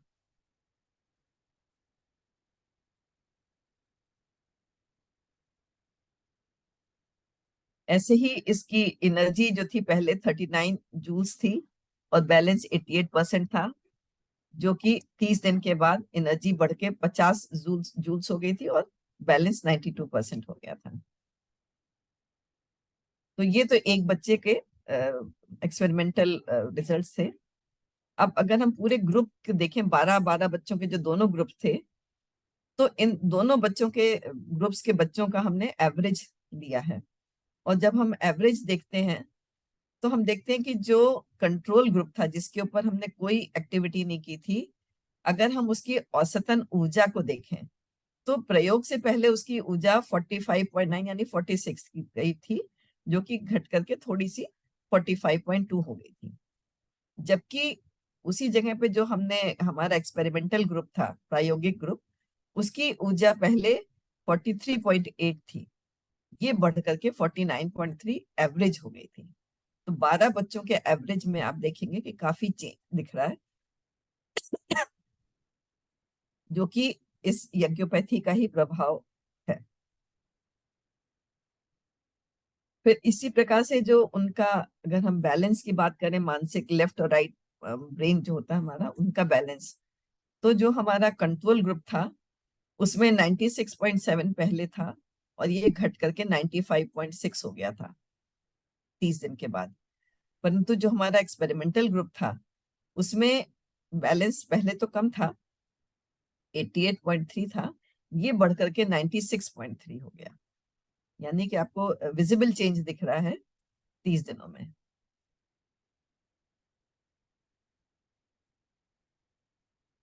जो बच्चों के इंटरनल ऑर्गन्स हैं वो उनके ऊपर उनके असंतुलित होने पे क्या प्रभाव था। तो जो कंट्रोल ग्रुप था वो 4.3 पहले था, तो 4.2 बाद में था, ज्यादा चेंज नहीं आया। वो एक्सपेक्टेड भी था कि क्या चेंज आना है उनमें। लेकिन जो हमारा एक्सपेरिमेंटल ग्रुप था उसमें ऑर्गन्स पहले काफी ज्यादा थे, डिसबैलेंस 5.2 थे, जो बाद में घट करके 3.8 यानी ग्रीन रेंज में आ गए थे। स्ट्रेस का भी अगर हम देखें तो जो कंट्रोल ग्रुप था हमारा उसमें स्ट्रेस 3.5 से बढ़ के 3.8 हो गया था, जबकि एक्सपेरिमेंटल ग्रुप में 3.5 से थोड़ा सा घट के 3.4 हो गया था। तो बच्चे हैं, बच्चों का स्ट्रेस लेवल तो किसी भी चीज से थोड़ी देर में ही चेंज हो जाता है, लेकिन फिर भी हम देखेंगे कि इनका ओवरऑल लेवल कम ही था यहाँ पे। तो ये हमें इसके नतीजे जो थे बहुत ही अच्छे मिले इस प्रयोग के। तो मेरे ख्याल से अब समय भी हो गया है, क्या मैं अब यहीं पे अपना समाप्त करती हूँ। और आप लोगों में से जो भी अब इतना आप लोगों ने जो सुना है, इसमें आप लोगों के कुछ प्रश्न होंगे, तो यदि आप लोग कुछ मेरे पास प्रश्न अभी, पूछना चाहें। पूज्य माता जी, अभी अपने पास आधा घंटा है, जो आप बताना कुछ चाहें या कोई प्रश्नोत्तर आदि, जिस रूप में भी आप उचित समझे। अच्छा, तो मैं अपने एक्चुअली तो थोड़े से प्रयोग हमने और जो किए थे वो भी मैं दिखा देती हूँ आपको। डायबिटीज के ऊपर हम लोगों ने स्वास्थ्य संवर्धन प्रयोग किया था दिल्ली में, गायत्री चेतना केंद्र में, नोएडा में। तो ये भी मैं संक्षेप में ही दिखा देती हूँ, इसमें भी ज्यादा समय नहीं लगेगा।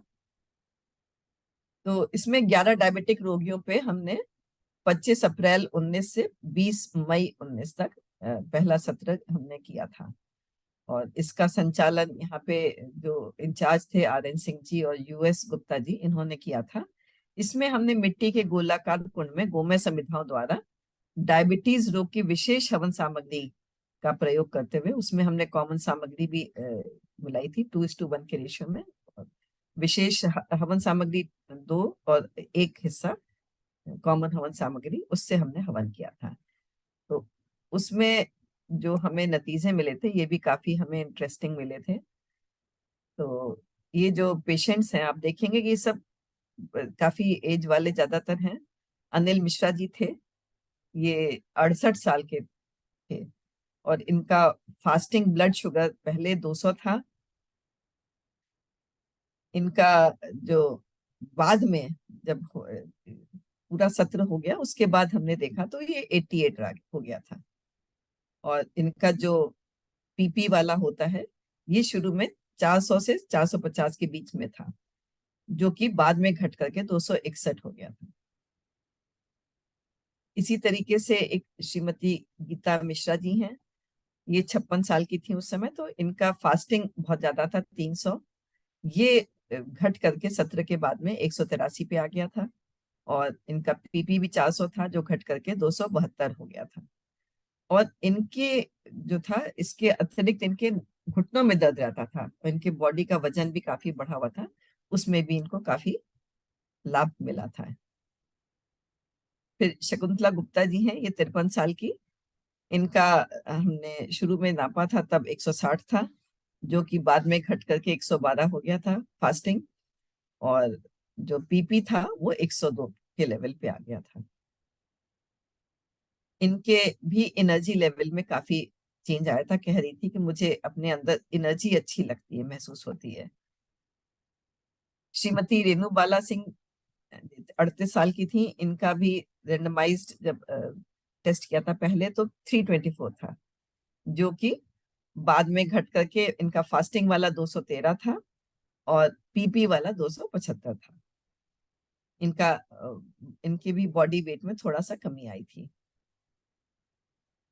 फिर श्रीमती नीलम 70 साल की, इनका भी दोनों पीपी और उसमें फास्टिंग और पीपी में दोनों में काफी कमी आई थी। 106 फास्टिंग था और 125 पे इनका पीपी आया था। और इन्होंने बताया कि इनकी जो सोचने की जो पॉजिटिव सोच है वो बहुत अच्छी हो गई थी, जो कि पहले इनको नकारात्मक सोच ज्यादा रहती थी, वो अच्छी हो गई थी। तो केदारनाथ जी के भी इनके भी लेवल्स में कमी आई थी। तो ये सारे नतीजे जो देखे तो इनसे लगा कि ये खाली हमने तो जो दवाइयों के प्रयोग किया था औषधियों का वो तो इसका डायबिटीज का किया था, लेकिन इन सब ने ये बताया कि इनकी बाकी भी चीजें जो थी वो काफी हद तक ठीक हो गई थी।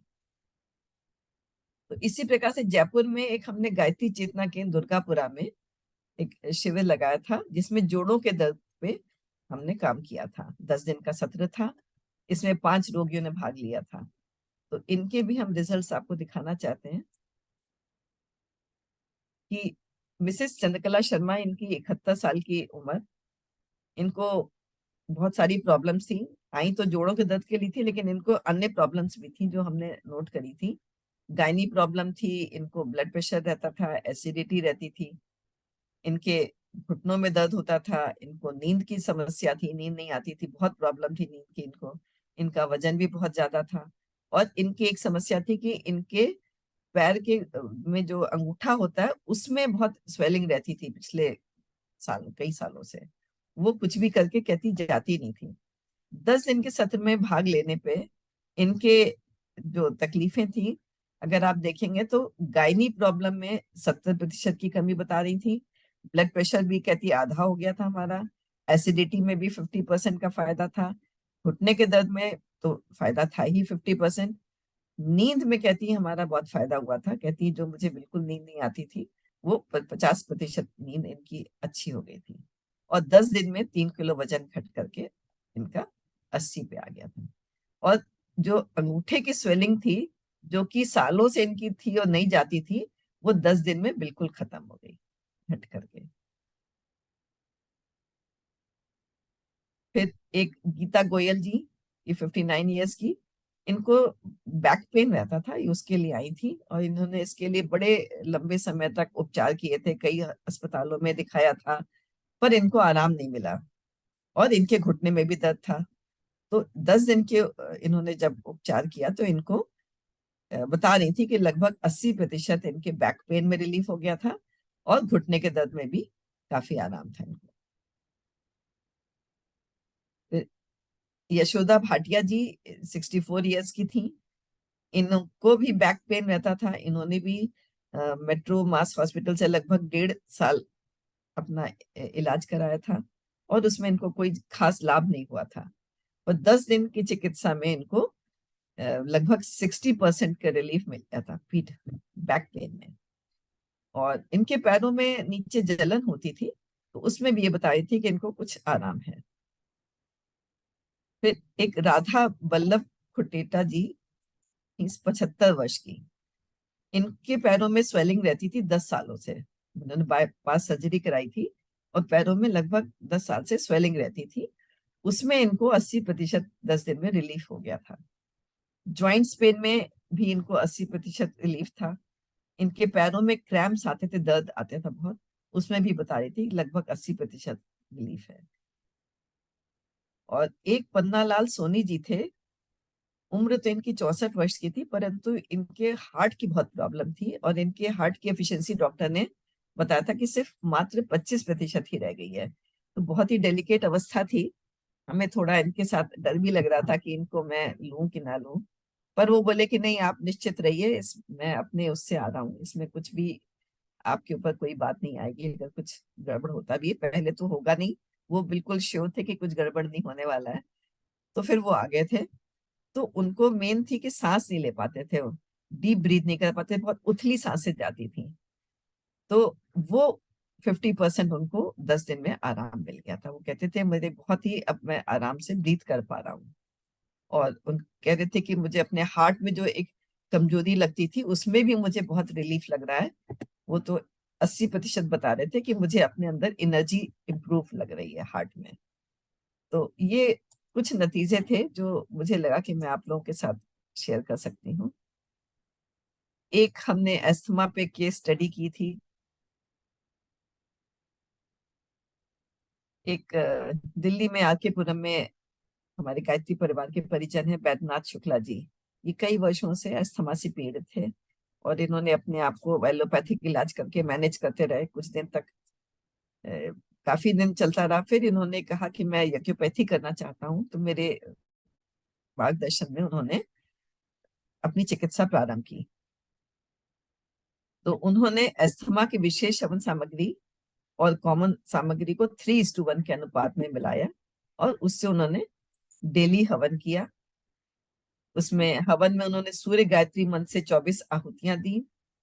इसके साथ 30 मिनट नाड़ी शोधन का प्राणायाम भी किया और उसी औषधियों का क्वाथ बनाकर उन्होंने 2 बार पिया। तो इसमें उन्होंने जो पैरामीटर्स थे वो ये नापे थे। पहला था जिसको कहते हैं लंग कैपेसिटी, इसको फोर्स्ड वाइटल कैपेसिटी FVC के नाम से जानते हैं। और दूसरा होता है फोर्स्ड एक्सपिरेटरी वॉल्यूम, ये मतलब 1 सेकंड में आप कितना हवा निकाल सकते हैं, वॉल्यूम। और तीसरा था इनका रेशियो, इन दोनों का FEVI और FVC का रेशियो, मतलब कि percentage of lung size that can be exhaled in 1 second. तो ये 3 पैरामीटर्स उन्होंने जो नापे, इसके रिजल्ट्स मैं आपको दिखाती हूँ।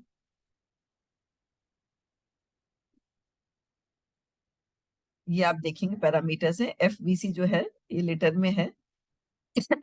इसकी जो रेफरेंस वैल्यू है वो 3.5 होती है ना। और इन्होंने जब करके देखा तो इनकी ये और इसकी जो परसेंटेज ऑफ प्रिडिक्टेड वैल्यू है, जो इसका नॉर्म्स है, वो it should be more than 80, मतलब 80 से ज्यादा आपका FVC होना चाहिए। तो इनकी जो थी पहले शुरू में 85 आई थी। जब इन्होंने प्रयोग शुरू करने के पहले देखा था तो इनकी FVC जो कैपेसिटी थी लंग की वो 85 थी। और 18 दिसंबर के बाद जब इन्होंने 5 मार्च को जब दोबारा इन्होंने अपनी रीडिंग ली तो ये 94 आ गई थी, जो कि काफी अच्छी है। तो जबकि अस्थमा एक सांस की बीमारी है और लोग डरते हैं कि धुआं जाएगा तो सांस से हम कहीं चोक ना हो जाए, नुकसान ना हो जाए, पर अस्थमा जैसी बीमारी में भी देखिए इनको कितना लाभ मिला। इसी तरीके से एक्सहेल करने का भी इनकी जो क्षमता थी वो 80 से ज्यादा होनी चाहिए। वो शुरू में तो इनकी कम थी 73, पर बाद में इनकी 80 आ गई थी। और इन दोनों का जो रेशियो है वो 70 होना चाहिए। ये वैल्यूज जो थी शुरू में इनकी 70.9 थी, ये बढ़ करके काफी अच्छी 89 हो गई थी। तो निरंतर इन्होंने यज्ञ किया, उसी यज्ञ वाले एक वातावरण में बैठ के आधा घंटा नाड़ी शोधन प्राणायाम किया, उसका ये आपको रिजल्ट्स दिखे। तो ये केस स्टडी थी जो हमने की थी। तो इसके साथ मैं अपना अब यहीं पे समाप्त करती हूँ। आप लोग अगर आप अपने विचार इसमें दे सकते हैं, किसी को कोई शंकाएं हैं तो वो आप लोग अपनी इसमें बात कर सकते हैं।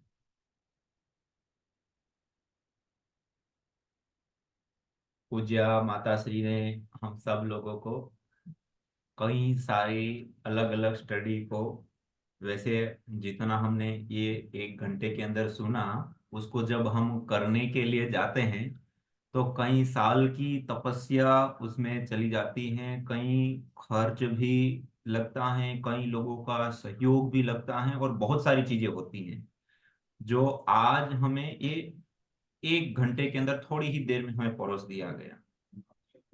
ये जो यज्ञ है, हवन है, अग्निहोत्र है, उसके ऊपर जो पूज्य माताश्री ने कार्य किया है, ये एक प्रकार का हम कहें तो एक शुरुआती तौर है, जो जिस समय मतलब कहीं पर भी कुछ मिल ही नहीं रहा और उस समय कुछ करना, ये सबसे ज्यादा चैलेंजिंग काम होता है। और उस अवस्था में उन्होंने विशेष रूप से ये कार्य को आगे बढ़ाए हैं और ये आज एक विशेष स्थिति तक पहुंचाए हैं। और आज भी अलग अलग वो निरंतर प्रयासरत रहते हैं, जो भी हो सकता है अलग अलग कार्य उसको निरंतर करते हुए और उसको विशेष रूप से आगे बढ़ाते हैं। हमारे आदरणीय माता सुरेखा माता जी भी जो हमारे साथ जुड़े हैं, वो भी बहुत ही यज्ञ के कार्य को लेकर के उत्साहित है, उमंगित है और वो लगातार कुछ हम क्या कर सकते हैं, किस प्रकार से कर सकते हैं, तो वो भी आगे हम करेंगे इन शिविरों के बाद एक बड़े रूप में कार्य करने के लिए। और इसमें और भी बहुत सारे लोग होंगे जिनको ऐसा उत्साह उमंग होगा कि हम कुछ रिसर्च से संबंध में भी कार्य करें और आगे कुछ विशेष रूप से हम इसमें अपनी सहभागिता भूमिका निभाएं। देखिए, 2 प्रकार का कार्य होता है, एक शोध अनुसंधान करने का और दूसरा शोध अनुसंधान की हुई चीजों को आगे बढ़ाने का। तो हम स्वयं शोध अनुसंधान ना भी कर सके तो जो आज तक हमारे सामने हुआ हुआ आया है, कम से कम उनको तो 2 लोग, 5 लोग, 10 लोग, 50 लोग, 100 लोग, 500 लोग, हम एक संकल्प तो कम से कम ले कि हम अपनी भारतीय संस्कृति के, याज्ञिक संस्कृति के, जो साइंटिफिक है, वैज्ञानिक है, जो सार्वभौमिक है, हर मनुष्य के, मनुष्य ही नहीं प्राणधारी मात्र के लिए है, जड़ चेतन चराचर दोनों के लिए है, सबके लिए है, इस प्रकृति माँ के लिए है।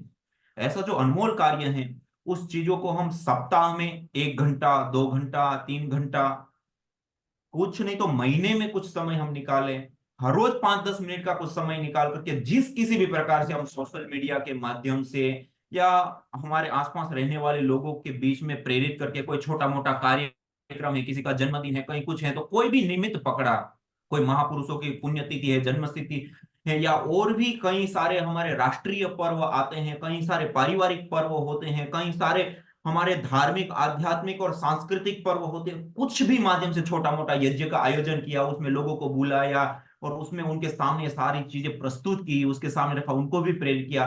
कम से कम सप्ताह में एक टारगेट तो हम कुछ तो कर सकते हैं। तो हम सब आज विशेष रूप से ये संकल्प जरूर ले, थोड़ा सा समय, कुछ नहीं तो आज देखिए सोशल मीडिया के ऊपर भारत की युवा जनता को हम देखें तो 4 से 6 घंटा रहते हैं मोबाइल के ऊपर, सोशल मीडिया के ऊपर। अब वो कुछ ना कुछ तो देख ही रहे हैं, तो हम हर रोज यज्ञ कर रहे हैं, उसी की ही अच्छी सी फोटो, वीडियो, उससे संबंधित सूत्र, श्लोक, मंत्र पूज्य माता श्री ने भी और वेबसाइट के ऊपर भी और भी अलग अलग रूपों में उन्होंने बहुत सारा मटेरियल, और शांति कुंज परिवार की जो वेबसाइट है उसके ऊपर भी आप जाएंगे तो सारे हमारे प्राचीन ग्रंथ, शास्त्र आदि के ऊपर जो विशेष बातें यज्ञ के संबंध में बताई हैं, मंत्र, सूत्र, श्लोक, उसके अर्थ और साइंटिफिक बातें आदि, उन सबको वहां रखा हुआ है। यज्ञदर्शन.com पतंजलि की एक वेबसाइट है यज्ञ के ऊपर, उसके ऊपर भी सब, बस उसको कॉपी करो, अपने पोस्ट के साथ, अपनी वीडियो के साथ उसको पेस्ट करके पेस्ट करो। कम से कम हम दिन में नहीं तो 10, 20, 50, 100 लोगों को इस यज्ञाग्नि का दर्शन तो करा पाएंगे, उनके मन में, उनकी चित्त में, उनकी चेतना में एक चित्त वृत्ति तो पैदा कर ही पाएंगे ना। तो कम से कम कुछ नहीं तो इतना ही, लेकिन कुछ ना कुछ एक्टिविटी हम यज्ञ के लिए प्रतिदिन जरूर करें। और अवसर मिले, जब मौका मिले, तब हम अपने आसपास जो भी व्यक्ति मिल जाए या ऐसे अवसर पर हम विशेष रूप से छोटा मोटा यज्ञ का आयोजन करके, कुछ नहीं तो जन्मदिन तो होते ही है। हमारी आदरणीय माता जी पुष्पा जी, वो भी हमारे साथ जुड़े हुए हैं, देहरादून उत्तराखंड में रहती है। उन्होंने एक निर्णय ले लिया कि प्रति रविवार किसी ना किसी एक बहन के घर पे यज्ञ होगा और उस एरिया के सारी माताओं बहनों को प्रचार करके हमें बुलाना है और यज्ञ, और उसके बाद प्रचार करना। और निरंतर कई समय से कर रहे हैं। ऐसे ही हमारे एक आदरणीय भ्राता जी हैं, उन्होंने ये संकल्प, मतलब 100 कुंड अपने पास रखे, छोटे छोटे, सब लोगों के, किसी ने कुछ, किसी ने कुछ, जो हर बार यज्ञ का पहले 5-10 से उन्होंने शुरू किया था। फिर जब हवन करते हैं तो कोई दान दक्षिणा के रूप में थोड़ा सा देते हैं, उसी से उन्होंने वो हवन कुंडी और वो सामान खरीद करके ऐसे इकट्ठा और एकत्रित करके रखा है, पूरा सेटअप। और पूरे गांव में सब जगह पर प्रचार करा है। कोई भी व्यक्ति का जन्मदिन होता है तो जितने उनके वर्ष हुए हैं उतने कुंडों के साथ उनको हवन कराते हैं। अपना सामान उतारा है, खाली उनको सामग्री और घी, 2 सामान लेकर के आना है, और वहीं पे बड़ा सा कार्यक्रम हो जाता है। सारे उनके परिवार, उनके अतिथि, सब लोग प्रसन्न भी होते हैं, और थोड़ा सा सामान्य सा खर्च होता है, प्रचार भी होता है, और बहुत अच्छे से, और वैदिक संस्कृति के आधार पर यज्ञ भी कितना अच्छी तरीके से मनाया जाता है।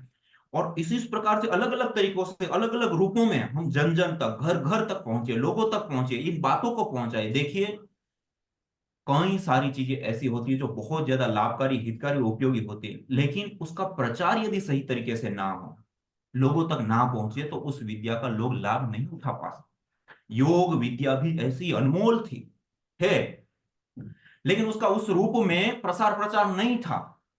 तो वो सामान्य रूप में वो विद्या तो पहले से ही थी, लेकिन आम जनता उसका लाभ नहीं ले पा रही थी। लेकिन आज सरकारों से लेकर के, धार्मिक आध्यात्मिक संस्थानों से लेकर के, गुरुओं से लेकर के, सब लोगों ने प्रचार किया। आज देखिए पूरे विश्व में कितने लोग इस योग विद्या से लाभान्वित हो रहे हैं, इसका उपकार हम कभी नहीं भर सकते। ऐसे ही यज्ञ विद्या भी पर्यावरण को दृष्टिकोण, जैसे पूज्य माता जी ने कितनी सारी रिसर्च और कितनी बड़ी बातें और कितनी विशेष बातें बताई। और आज देखिए एयर पोल्यूशन से कितने लोगों की मौत हो रही है, और उतना ही नहीं, इससे अलावा और भी कितनी सारी समस्याएं हैं, बैक्टीरिया, वायरस, वायु प्रदूषण की बात छोड़िए, उससे भी बड़ी मात्रा है कम्युनिकेबल डिजीज से मौत के आंकड़ों की। और ये यज्ञ एक ऐसी तकनीक है, सरल है, सस्ती है, आसान है, हर व्यक्ति कर सकता है, और उतने सारे उसमें विकल्प है आहुति के कि आप किसी भी देश में रहते हो, उसमें से कोई ना कोई तो विकल्प हमें उपलब्ध हो ही जाता है। ये है ही ऐसी विद्या, और उसको करके हम कितने सारे लाभ उठा सकते हैं। इस पूरे शिविर के अंदर आपने पहले भी कितने सारे साइंटिफिक रिसर्च भी देखे हैं, शास्त्रीय प्रमाण भी देखे हैं, और आज पूज्य माता श्री ने जो हमारे सामने पर्यावरण को लेकर के जो एक विशेष वीडियो रखा, उसके बाद जो आरोग्य की दृष्टि से भी जो की हुई रिसर्च है, ये कोई सामान्य चीजें नहीं है, ये बहुत ही विशेष और बड़ी मात्रा में ये प्रयोग में आने वाली चीज। तो आप में से काफी सारे भाई बंधु विशेष रूप से इसमें सहभागिता, भूमिका और योगदान दे रहे हैं। और ऐसे हमारे आदरणीय माता श्री कर्नाटक से हमारे आरती माता जी, वो भी निरंतर, अभी उन्होंने कल परसों 2 दिन पहले ही एक यज्ञ का ऐसे ही कार्यक्रम करने के लिए उन्होंने आह्वान किया, और 51 कुंडी रखने के लिए उन्होंने संकल्प लिया था। करीब 71 या 75 कुंडी यज्ञ हुआ, और बड़ी मात्रा में माता बहनों ने, भाइयों ने भाग लिया। और ऐसे उन्होंने कई बार ऐसे आयोजन किए, एक बार नहीं। हम संकल्प लेकर के बाहर तो आए, ये बातें इतनी सारी हैं और इतनी साइंटिफिक और वैज्ञानिक हैं कि आम लोगों के पास उसका पता ही नहीं है। और जब पता लगता है तो इतने व्यापक रूप में बढ़ता हुआ ये कार्य आगे बढ़ रहा है। और हम भी जब से ये कार्य में जुड़े हैं, हमें भी इतना मतलब पता भी नहीं था कि यज्ञ एक चिकित्सा की दृष्टि से इतने बड़े लाभ दे सके, जो आपको कई सारे उदाहरण, एग्जाम्पल आपके सामने ला करके दिखाए, कहीं के वीडियो के माध्यम से भी आपके सामने प्रेजेंटेशन रखे, और कई सारे साइंटिफिक भी। लेकिन जैसे जैसे हम करते गए तो इतना सारा ये है कि हम, इसीलिए हमारी संस्कृति में कहा है ना, दृष्टम अल्पम अदृष्टम अनल्पम। जो दृष्ट है, जो देखा जाता है, वो बहुत अल्प है। हम ये जो में रिसर्च करके क्या बहुत स्थूल चीजों को हम देख पा रहे हैं, बहुत स्थूल चीजें। और यज्ञ तो अपने आप में एक बहुत सूक्ष्म लेवल की चीज है। हमारी प्राणिक ऊर्जा को, हमारी एक ऐसे कहें कि हमारे जो मूल तत्व हैं उसको विशेष रूप से प्रभावित, हमारी ऊर्जा शक्ति, उसके ऊपर जैसे पूज्य माता जी ने हमें कुछ रिसर्च करके बताया, लेकिन वो भी हमारी बहुत ऊपर की रिसर्च है। यज्ञ आप देखिए, हमारे ऋषि महर्षि लोग बड़ी बड़ी सिद्धियों को जो प्राप्त करते थे इस यज्ञों के अनुष्ठान करते। यज्ञ क्या है? एक बड़ी सिद्धि का साधन है, माध्यम है, एक बहुत बड़ी विशेष वस्तु है। इसीलिए तो कहा ना, यथे क्षुधिता बाला मातरम पर्युपासते एवं सर्वाणि भूतानि अग्निहोत्रम उपासते। जैसे छोटा बालक होता है, वो भूख रूपी दुख से जब पीड़ित होता है तो अपनी माँ की शरण में जाता है, अपनी माँ की गोदी में जाता है, और माँ के पास जाने पर निश्चिंत हो जाता है, और निश्चित रूप से वहां जाने पर उसकी भूख रूपी दुख की निवृत्ति होती है। एवं सर्वाणि भूतानि अग्निहोत्रम उपासते। ऐसे ही संपूर्ण संसार में अनेक प्रकार के रोग, क्लेश, बाधा, पीड़ा और समस्याओं से घिरा हुआ मनुष्य यज्ञ की शरण में आकर के मुक्ति को पाते हैं। ये कितने बड़े बड़े आश्वासन हैं। यया प्रयुक्त्या चेष्टा राज यक्ष्मा पुराजित ताम वेद विहिताम आरोग्यार्थी प्रयोज्य। जो बड़े बड़े रोग होते हैं, जब हर एक प्रकार की अलग अलग प्रकार की दवाइयां लेने पर भी अब जिस रोग से हम उभर नहीं पा रहे हैं, तो उस समय आयुर्वेद ने क्या कहा? यया प्रयुक्त्या चेष्टा राज यक्ष्मा पुराजित ताम वेद विहिताम। जैसे पूर्व काल में दुसाध्य असाध्य कोटि के रोगों को ठीक करने के लिए जिस प्रकार वेद विहित यज्ञ का अनुष्ठान होता था, उसी को करे आरोग्यार्थी प्रयोजित, उसी वेद विहित यज्ञ का अनुष्ठान करके उस बीमारी को जीते। ये कितने बड़े आश्वासन हैं। और वैदिक संस्कृति में शब्द प्रमाण को सबसे बड़ा प्रमाण माना गया है, और ये अपने आप में एक बहुत बड़ी विशेष बात है। और आप में से काफी सारे पूज्य माता जी आज हमारे साथ जो जुड़े हैं, उसमें से कम अभी जैसे मैंने 2 3 4 लोगों का तो नाम लिया, करीब 12 से 15 लोग ऐसे हैं कि जो इस यज्ञ के कार्य को करने के लिए, यज्ञ के प्रचार के लिए, उसके ऊपर जो भी किया जा सकता है उसके लिए पूरे न्योछावर होकर के, और जो कुछ भी हम योगदान दे सकते हैं, कर सकते हैं, वो करके करने के लिए विशेष रूप से उत्साहित हैं। और कुछ लोग ऐसे हैं जो थोड़ा थोड़ा समय दे करके करने हैं, लेकिन एक संकल्प तो हम सब जरूर लेंगे कि पहली चीज है स्वयं, हमें जरूर करना है, करना प्रतिदिन है करना है। जी। फिर दूसरा, हमारे आसपास रहने वाले हमारे परिजन, देखिए हम दिन भर में किसी से भी मिलते हैं, चाहे हम बिजनेस करते हैं, नौकरी करते हैं, या अन्य जो भी काम करते हैं, हम हर दिन 5 10 15 20 लोगों से मिलते हैं और बातें भी करते हैं, मिलते भी हैं, बातें भी करते हैं। लेकिन उन बातों के अंदर यदि हम 5 10 15 मिनट हर दिन यज्ञ से संबंधित बातें ही हम रखते जाएं, यज्ञ से लाभ उससे संबंधित, तब भी आप देखेंगे आपके जीवन में आप ना जाने कितने परिवार के अंदर इस यज्ञ की ज्योति जला चुके होंगे। और महानुभाव, इस यज्ञ की ज्योति एक घर के अंदर भी जला देना। आपको एक उदाहरण के माध्यम से मैं समझाना चाहता हूं। कोई व्यक्ति,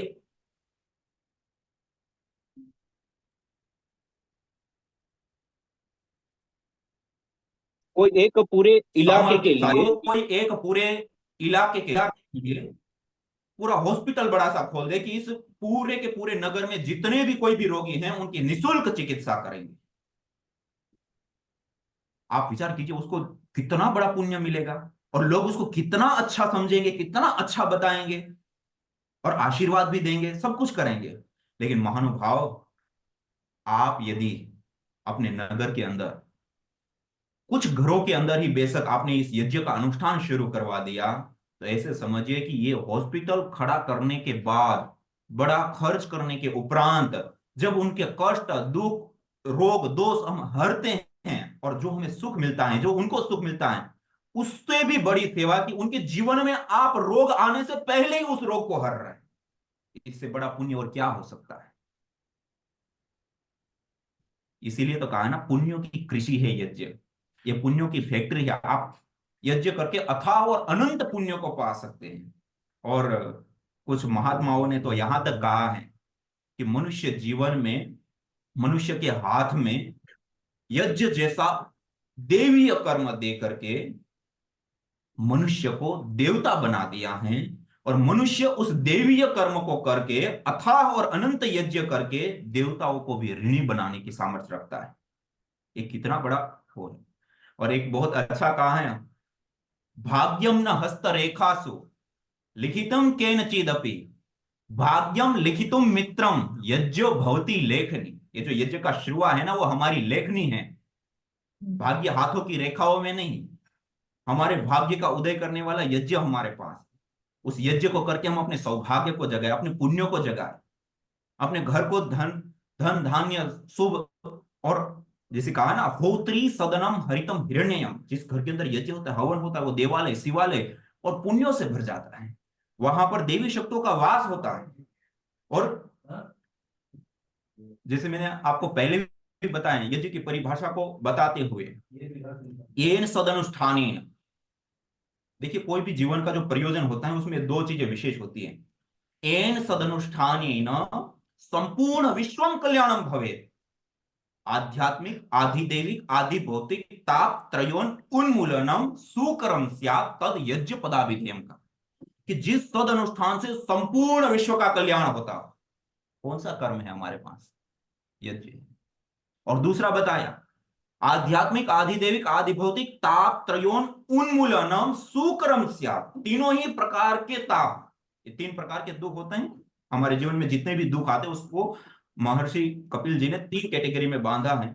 और ये तीनों ही प्रकार के दुखों का उन्मूलन, दूर होना, सुकरम स्यात्, जिससे सरल हो जाए, तद यज्ञ पदाभिधेयम, उसको यज्ञ पद से कहा। महानुभाव, ये यज्ञ देवीय विद्या है, और इस विद्या को अपने जीवन में अपनाने से हमारा पूरा जीवन बदल जाता है, शुभ से युक्त होता है, दिव्यता से युक्त होता है। हमारे चाहे कर्माशय हो, हमारे कर्म हो, हमारे विचार हो, हमारा तन, हमारा मन, हमारा पर्यावरण, सब कुछ सत्व से भर जाता है। और यज्ञ हमें एक सही दिशा देता है। इसलिए यज्ञ एक कर्मकांड, एक पूजा पाठ मात्र से सीमित नहीं है। यह यज्ञ एक जीवन शैली है। यज्ञ मानवीय चेतना का उत्कर्ष कर हमें अति मानस चेतना की ओर अग्रसर करता है। यज्ञ दृष्ट अदृष्ट भौतिक आध्यात्मिक लौकिक पारलौकिक अनेकों प्रकार के सूची जीवो अग्नि सहस्रारंभ कहा, ये पवित्र ज्वाला वाली यज्ञाग्नि हमें हजारों हजारों लाभ प्रदान। तो आप सब अपने जीवन में इस यज्ञ को विशेष स्थान दें, और जो चाहते हो रोगों से छुटकारा, तो लो नियमित यज्ञ का सहारा। घर घर यज्ञ की जो जलाएंगे, फिर से वैदिक युग दोहराएंगे। तो हम सब लोगों को मिलकर के पूरी श्रद्धा भाव भक्ति से स्वयं भी यज्ञ करना है, औरों को भी प्रेरित करना है, और इस विशेष अनुष्ठान को हमें विशेष रूप से आगे बढ़ाना है। तो आगे के क्रम में आप एक दो लोगों ने हाथ खड़ा किया है, तो आदेश जी अपना प्रश्न रखिए। प्रणाम स्वामी जी, प्रणाम मैडम जी। जैसे आपने अभी कहा कि हमें अनुसंधान के लिए भी और मतलब इसके प्रचार के लिए भी कार्यरत रहना चाहिए, तो ये जो अनुसंधान है वो हम किस तरह से कर सकते हैं? मतलब अभी सभी ने तो आपने बताया कि ये कर सकते हो वो कर सकते हो, बट थोड़ा उसके लिए एक बेसिक हम कैसे फॉलो करें, क्या स्टेप्स है, या कोई हमारे आजू बाजू में जो गवर्नमेंट के जो स्टेशन है जहाँ पर ये अनुसंधान हो सकता है, तो उसके लिए हम कैसे मतलब कर सकते हैं, वो भी आप थोड़ा इंफॉर्मेशन दे दें आप तो। कहाँ रहते हैं? मैं पुणे में रहता हूँ मैडम। पुणे में रहते हैं? अच्छा, तो ठीक है। नहीं, इसमें ऐसा है कि यज्ञ पे अनुसंधान के लिए आपको जरूरी नहीं कि आप डिवाइसेस लेके ही आप अनुसंधान करिए। आप अपने ऊपर भी प्रयोग कर सकते हैं। आपके ऊपर, जैसे आपकी कोई मतलब कोई मान लीजिए मानसिक कोई प्रॉब्लम है, थकान है, कुछ भी, उसकी आप कोई भी बीमारी है, तो आप उसकी औषधियां लीजिए और उनका प्रयोग पूरी तरीके से, पूरा जैसे एक पूरा हमने बताया ना कि एक इसमें पूरा प्रकरण होता है कि थोड़ा सा आसन भी करिएगा, थोड़ा आप उसको हवन भी करिएगा, फिर उसके बाद प्राणायाम उसी एरिया में बैठ के करना जरूरी है, ताकि वो जो आपने औषधियां वहां पे हैं उनको आप अंदर ले पाए। और फिर इसको आप अपने रिकॉर्ड करिए सिम्टम्स, जैसे मैंने आपको दिखाया था ना कि कोई भी आपकी जितनी भी प्रॉब्लम्स है उनको आप ग्रेडिंग कर दीजिए 10 के स्केल पे, 0 से 10 के स्केल पे। तो पहले आप ले लीजिएगा और फिर अपने एक महीने का जैसे आपने प्रयोग किया फिर लीजिए, फिर अगले एक महीने का करिए। तो एक मतलब इसके लिए आपको कोई डिवाइस की जरूरत नहीं है। अगर आपकी जैसे डायबिटीज है, आप उस पर करना चाहते हैं, तो डायबिटीज की तो मशीन है, आप उसको शुरू में ले लीजिए, बाद में ले सकते हैं। लेकिन बहुत सारी चीजें जो ग्रेडिंग से ही आपकी निकल सकती हैं। तो आप इस तरह से कर सकते हैं। दूसरा ये कि जैसे इसमें प्राणिक ऊर्जा आती है, तो प्राणिक ऊर्जा जो है ना पौधों को भी प्रभावित करती है। तो आप उसका प्रयोग जैसे अपने घर में 2 गमले रख लीजिए, उस पे भी प्रयोग कर सकते हैं। टमाटर के बीज या फूलों के बीज, उनकी पौध को एक को आप हवन में रख के धूप में करिए और दूसरे को ऐसे ही अलग रख दीजिए, जिसको हवन का धुआं ना दिखे। तो उस पे आप प्रयोग करके ना उनको आप रिकॉर्डिंग कर सकते हैं और साइंटिफिकली। और मैडम जी, जो आपने जो बुक्स बताए दो, जो स्वामी गुरुदेव श्री हाँ राम जी, हाँ वो हाँ मतलब अवेलेबल है क्या? हम उनको हाँ खरीद? हाँ, सब अवेलेबल है, शांति कुंज में अवेलेबल है, ऑनलाइन भी आप AWGP का ऑनलाइन स्टोर है, बुक स्टोर, उस पे जाके भी आप ले सकते हैं। मैं और नहीं तो स्वामी शांति कुंज में है ही। मैं जी आपसे और स्वामी यज्ञदेव से बहुत ज्यादा प्रभावित हूँ। मेरी उम्र अभी सिर्फ 23 साल है, लेकिन मैं इसके प्रति बहुत अभी मतलब सजग भी हो रहा हूँ, और मुझे इस क्षेत्र में कार्य करने की भी बहुत इच्छा है। तो मतलब आपने वो जो PhD वगैरह की, उसके बारे में भी आप थोड़ा बता सकते हैं, वो कैसे करना है, क्या हाँ, मतलब हो तो कैसे नहीं ये करना जो PhD थी हमारी, ये तो मैं चूंकि खुद गवर्नमेंट में थी, तो वैसे तो हमें सेंट्रल पोल्यूशन कंट्रोल बोर्ड वाले कभी भी हाथ नहीं रखने देते हैं किसी को भी। पर चूंकि मैं खुद डायरेक्टली थी गवर्नमेंट में, तो फिर उन्होंने हमें, उनके मेंबर सेक्रेटरी से मैं जाके मिली, मैंने अपना प्रपोजल दिया, तो उन्होंने मुझे अलाउ किया था और मुझे पूरी उन्होंने खुला एकदम दिया था सारा सपोर्ट। उन्होंने कहा आपको जो भी लैब चाहिए, जो भी इक्विपमेंट चाहिए, हम सब आपको देंगे, आप एक्सपेरिमेंट करके और फिर रिजल्ट्स हम आपको सारे निकाल के देंगे। तो वो मुझे सपोर्ट वहां से मिल गया था, तो इसलिए मैं वो शेयर करना चाहती हूँ, क्योंकि ये जो डेटा है ना, सब लोग चैलेंज करते हैं नॉर्मली। अगर आप अपने घर में कोई भी डेटा बना लेंगे ना, तो कोई उसको मानेगा नहीं। है? चैलेंज करते हैं लोग कि भाई ये इंस्टीट्यूशनलाइज नहीं है। पर जब आप किसी इंस्टीट्यूशन से जुड़ के आप रिसर्च करेंगे ना, तो उसकी ऑथेंटिसिटी बन जाती है। तो यज्ञ पे अभी लोगों को आज की तारीख में, मतलब 20 साल पहले तो बिल्कुल ही विश्वास नहीं था। जब मैंने शुरू किया था तो मुझे ही बहुत लोगों ने मना किया। जिनको फेथ नहीं था वो हंस रहे थे, जिनको फेथ था वो मुझे डराते थे कि मतलब मत करो, कहीं अच्छे रिजल्ट्स नहीं आए तो जो लोगों का विश्वास है वो भी उठ जाएगा। उनको भी लगता था कि इतना धुआं हो रहा है, इतनी कालिक है, तो ये नुकसान करती है, तो कहीं रिजल्ट्स अच्छे नहीं आए तो लेकिन इन सब में बहुत जरूरी होता है कि प्रोटोकॉल हम अपना सही रखें। आप एक्सपेरिमेंट कोई भी करो, एक तो किसी इंस्टीट्यूशन के साथ करिए, दूसरा पूरा सही प्रोटोकॉल जो यज्ञ का है, कि उसमें छोटी से छोटी चीज, उसमें यज्ञ में खाली ये नहीं कि एक क्रिया कर रहे हैं, हाँ, आप जो व्यक्ति कर रहा है ना उसका अपना व्यक्तित्व भी बहुत इंपॉर्टेंट होता है। कि आप मांस मछली अगर नॉनवेज खा रहे हैं, अल्कोहल ले रहे हैं, तो आपके मंत्रों में वो शक्ति आएगी ही नहीं, कि जो एनर्जी खींच के लेके आती है। तो बहुत सारी चीजें इसमें होती हैं, जो फैक्टर्स हैं जो आपको देखने पड़ते हैं। एक्सपेरिमेंट में आप ये सब भी कर सकते हैं कि अलग अलग हवन कुंड के शेप्स होते हैं, उन शेप्स के हवन कुंड में हवन करने से एनर्जी का फर्क क्या होता है, और मतलब क्या चीजें, मतलब लाभ किस चीजों में वो लाभ देते हैं। तो बहुत सी चीजें हमारे पुस्तकों में लिखी हुई है, वैदिक पुस्तकों में, उनको आप देख सकते हैं कि आप किस एरिया में प्रयोग कर सकते हैं। पर मेरा यही वो है कि आप किसी इंस्टीट्यूशन के साथ जोड़ के करिए। आप क्या नीरी है पूना में, नीरी के साथ आप जुड़िए, वहां पे साइंटिस्ट हैं जो इसमें सहयोग दे सकते हैं आपको। बिल्कुल। जी धन्यवाद। बहुत बहुत धन्यवाद। मैं आपसे बहुत ज्यादा प्रभावित हूँ, स्वामी यज्ञदेव जी से और आपसे। नहीं भैया, आप जैसे लोग करेंगे ना तो ही यंग पीढ़ी भी सामने आएगी। लोगों को लगता है ये यज्ञ करने का काम ना सिर्फ बड़े लोगों का ही है, बच्चों का नहीं। मैं बच्चे तो बचपन से ही स्वामी जी के वीडियोस वगैरह देखते आया हूँ। मतलब आस्था चैनल पे जब 2008-9 में आता था, तब सुबह सुबह से प्रोग्राम वगैरह देखते आता था। बीच में थोड़ा भटक गए थे हम इस राह से, लेकिन पिछले 2-3 साल से कर रहे हैं। तो और उन्हीं की कृपा है कि हम आप जैसे लोगों के साथ जुड़ रहे हैं, तो वही। और नहीं, बहुत दूसरा, अच्छी है। सेवा यज्ञ में करने के लिए, जैसे कल हमारे साथ हरिराम साहू जी जुड़े थे। अब वो एक बहुत ही गरीब इलाके थे, इतना गरीब इलाका है, और उनका परिवार और उनका जो गांव और सब चीजें कि बहुत ही सामान्य। उन्होंने जब ये यज्ञ को लेकर के जानकारी प्राप्त की, वो खुद जंगलों में जा करके जड़ी बूटियां काट करके, कुट पीस करके और सामग्री बनाना, हवन करना आदि शुरू किए। और क्या उन्होंने रिसर्च भी कहो और सेवा भी कहो, उस गांव में इधर उधर जहां पर भी कोई बड़े बीमार मिल गया, उनके घर पे जा जा करके उनको समझा समझा करके, बता करके, यज्ञ करा कर आज उन्होंने कितने लोगों को ठीक किया। कल हमारे साथ जो दिव्या बहन जुड़ी थी, अब वो उनकी अवस्था, वो कोमा से बाहर आई, बहुत चमत्कारी कि उनके लिए भी, खुद के लिए वो था, लेकिन उसके बाद उन्होंने अपना पूरा जीवन ही, उन्होंने और अपनी माता जी ने, दोनों ने, कि हमें यज्ञ के लिए जो कुछ करना पड़ेगा वो करेंगे और कर रहे हैं। उन्होंने आज मुंबई में 2 जगह पर सेंटर चलाते हैं और सेवा देते हैं सबको। और कितने कैंसर के पेशेंट, जो बड़े बड़े डॉक्टर जिसको हम कहते हैं, बड़ी बड़ी मशीनें कहते हैं, वो सब कुछ करने के बाद भी जब जवाब दे देते, ऐसे लोगों को भी उन्होंने खड़ा कर दिया। ये कितनी बड़ी सेवा है कि एक डॉक्टर ना कर पाए वो आपने कर दिया।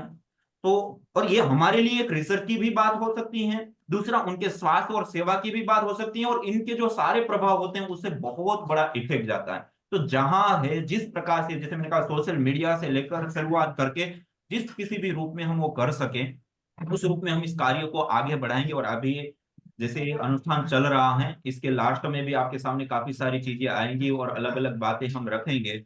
हमारी आदरणीय माता आरती माता जी हाथ खड़ा कर रही हैं। ओम स्वामी जी। ओम स्वामी जी प्रणाम जी। मैं उदय बात कर रहा हूँ, मुझे अनम्यूट किया गया। मैं थोड़ा पूछ सकता हूँ बीच में, या आरती बहन जी का बाद नहीं नहीं, बाद में मैं पूछ लीजिए आप, शॉर्ट में जी पूछ लीजिए। जी जी।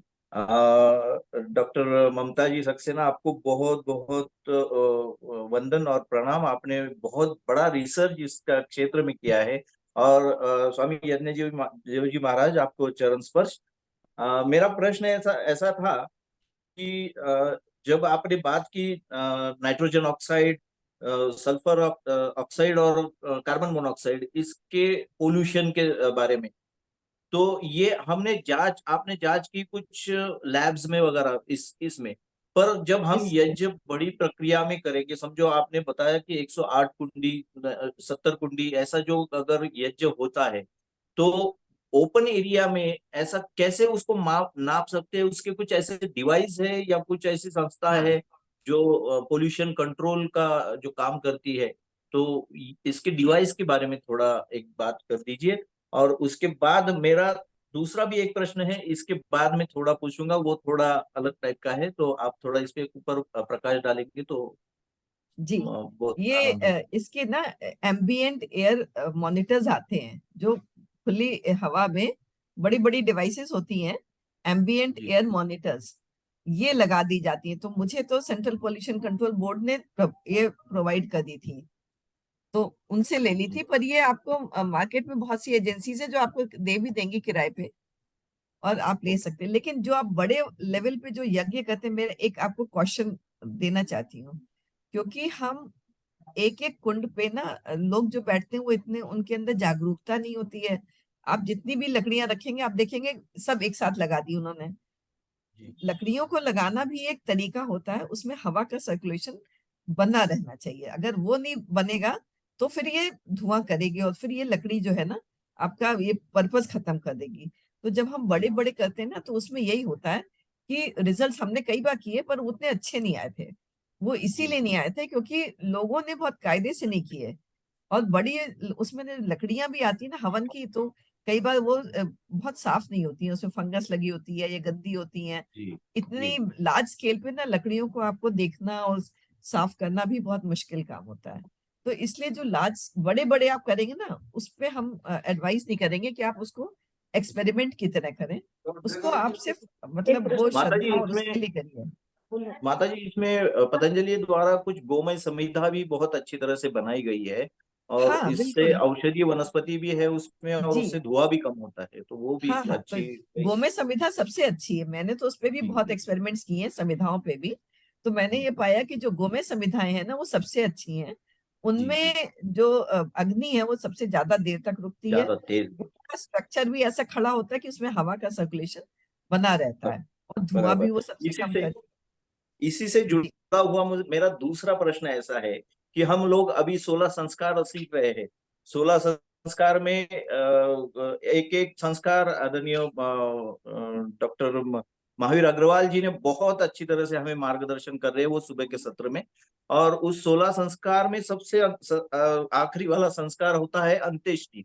और जो मैंने थोड़ा सा स्टडी जो किया है, वो करीबन अंत्येष्टि में एक व्यक्ति को 240 या 260 किलो की लकड़ी लगती है। और उसके साथ अगर कैलकुलेट किया जाए तो करीबन एक पेड़ में 3 से 5 टन की लकड़ी निकलती है। एक पेड़ में 3 से 5 टन की लकड़ी निकलती है। और अगर अंत्येष्टि का उसके साथ कैलकुलेशन करे तो एक महीने में करीबन 25 लाख लोगों की इस देश में मृत्यु हो जाती है। उसमें अगर हिंदू संस्कृति के देखो तो अगर 12 से 14 लाख लोग हिंदू हिंदू धर्म से उनकी अंत्येष्टि होती है। और आपका जो उसमें प्रश्न है इसमें हमारे जी जी आदरणीय डॉक्टर युगेंद्र कुमार सक्सेना जी हैं। वो ji central control pollution board Delhi में 4 राज्य का कार्य देखते हैं और जी उन्होंने इसके ऊपर काफी अच्छी रिसर्च की है, बड़े रूप में रिसर्च करके और उसको प्रैक्टिकल रूप में भी दिया है। और वहां पर उन्होंने गाय के गोबर की स्टिक बड़ी मात्रा में गौशाला से जी बना जी करके उसका भी उन्होंने विशेष रूप से प्रयोग करके और अलग अलग प्रयोग किए हैं और उसके बड़े परिणाम भी आए हैं। और उन्होंने कानूनी तौर पे केंद्र सरकार में कानूनी तौर पे बदलाव ला करके और इसको विशेष रूप से अप्रूवल कराया है। और उन्होंने भोपाल में जो बड़े स्मशान घाट है उनको लेकर के उन्होंने प्रैक्टिकल किया। और हर साल वो 2 से 3 करोड़ रुपए उन गौशालाओं को देते थे जिनका गोबर अभी कहीं काम नहीं आता था।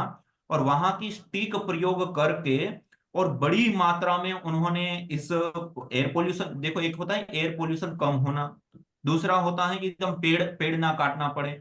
ये दोनों ही काम को उन्होंने बहुत अच्छे से किया और ये बहुत सक्सेस और बहुत अच्छा होता है। तो हमें भी अपने अपने स्थानों पे अपनी अपनी जगहों पर इस प्रकार का प्रयास और प्रयत्न करना चाहिए, वो बहुत ही अच्छा है। और 2.5 गुना ज्यादा एफिशिएंसी होती है इस स्टिक की। और उन्होंने जो डॉक्टर ममता योगेंद्र कुमार सक्सेना जी ने जो बताया उसमें उन्होंने ये भी कहा कि लकड़ी को जलाएं और इसको जलाएं, इसकी अपेक्षा 35%, लकड़ी की अपेक्षा 35% जो पार्टिकल्स और अलग अलग पोल्यूटेंट्स तत्व जो उत्सर्जित होते हैं उसमें कमी आती है, आदि आदि और भी कई सारी चीजें हैं। जी मत आरती जी। ओम आचार्य स्वामी जी, आपके चरणों में कोटिशा प्रणाम। और आचार्य ममता जी मैडम को भी मेरा प्रणाम। मुझे एक प्रश्न पूछना है। मैं बहुत सारी जगह यज्ञ करती हूँ, लेकिन जब 99% तो हम लोगों को प्राणायाम ही बताते हैं, क्योंकि उसमें पैसे खर्च करने की कोई गुंजाइश नहीं होती है। लेकिन कई बार ना ऐसे डिसीज होते हैं कि अगर पार्किंसंस है तो व्यक्ति अनुलोम विलोम नहीं कर पाता है, हाथ हिलता है। लेकिन ना यज्ञ करने में एक बहुत बड़ी दिक्कत आती है कि घी की, क्योंकि बहुत कॉस्टली होता है। तो मुझे इतने गरीब गरीब लोग मिलते हैं तो बोलते हैं कि प्राणायाम से ही जो ठीक करना है वो कर लो, लेकिन उसके साथ अगर वो यज्ञ करेंगे तो उसका इफेक्ट बहुत जल्दी आता है, ये मैंने देखा है अभी।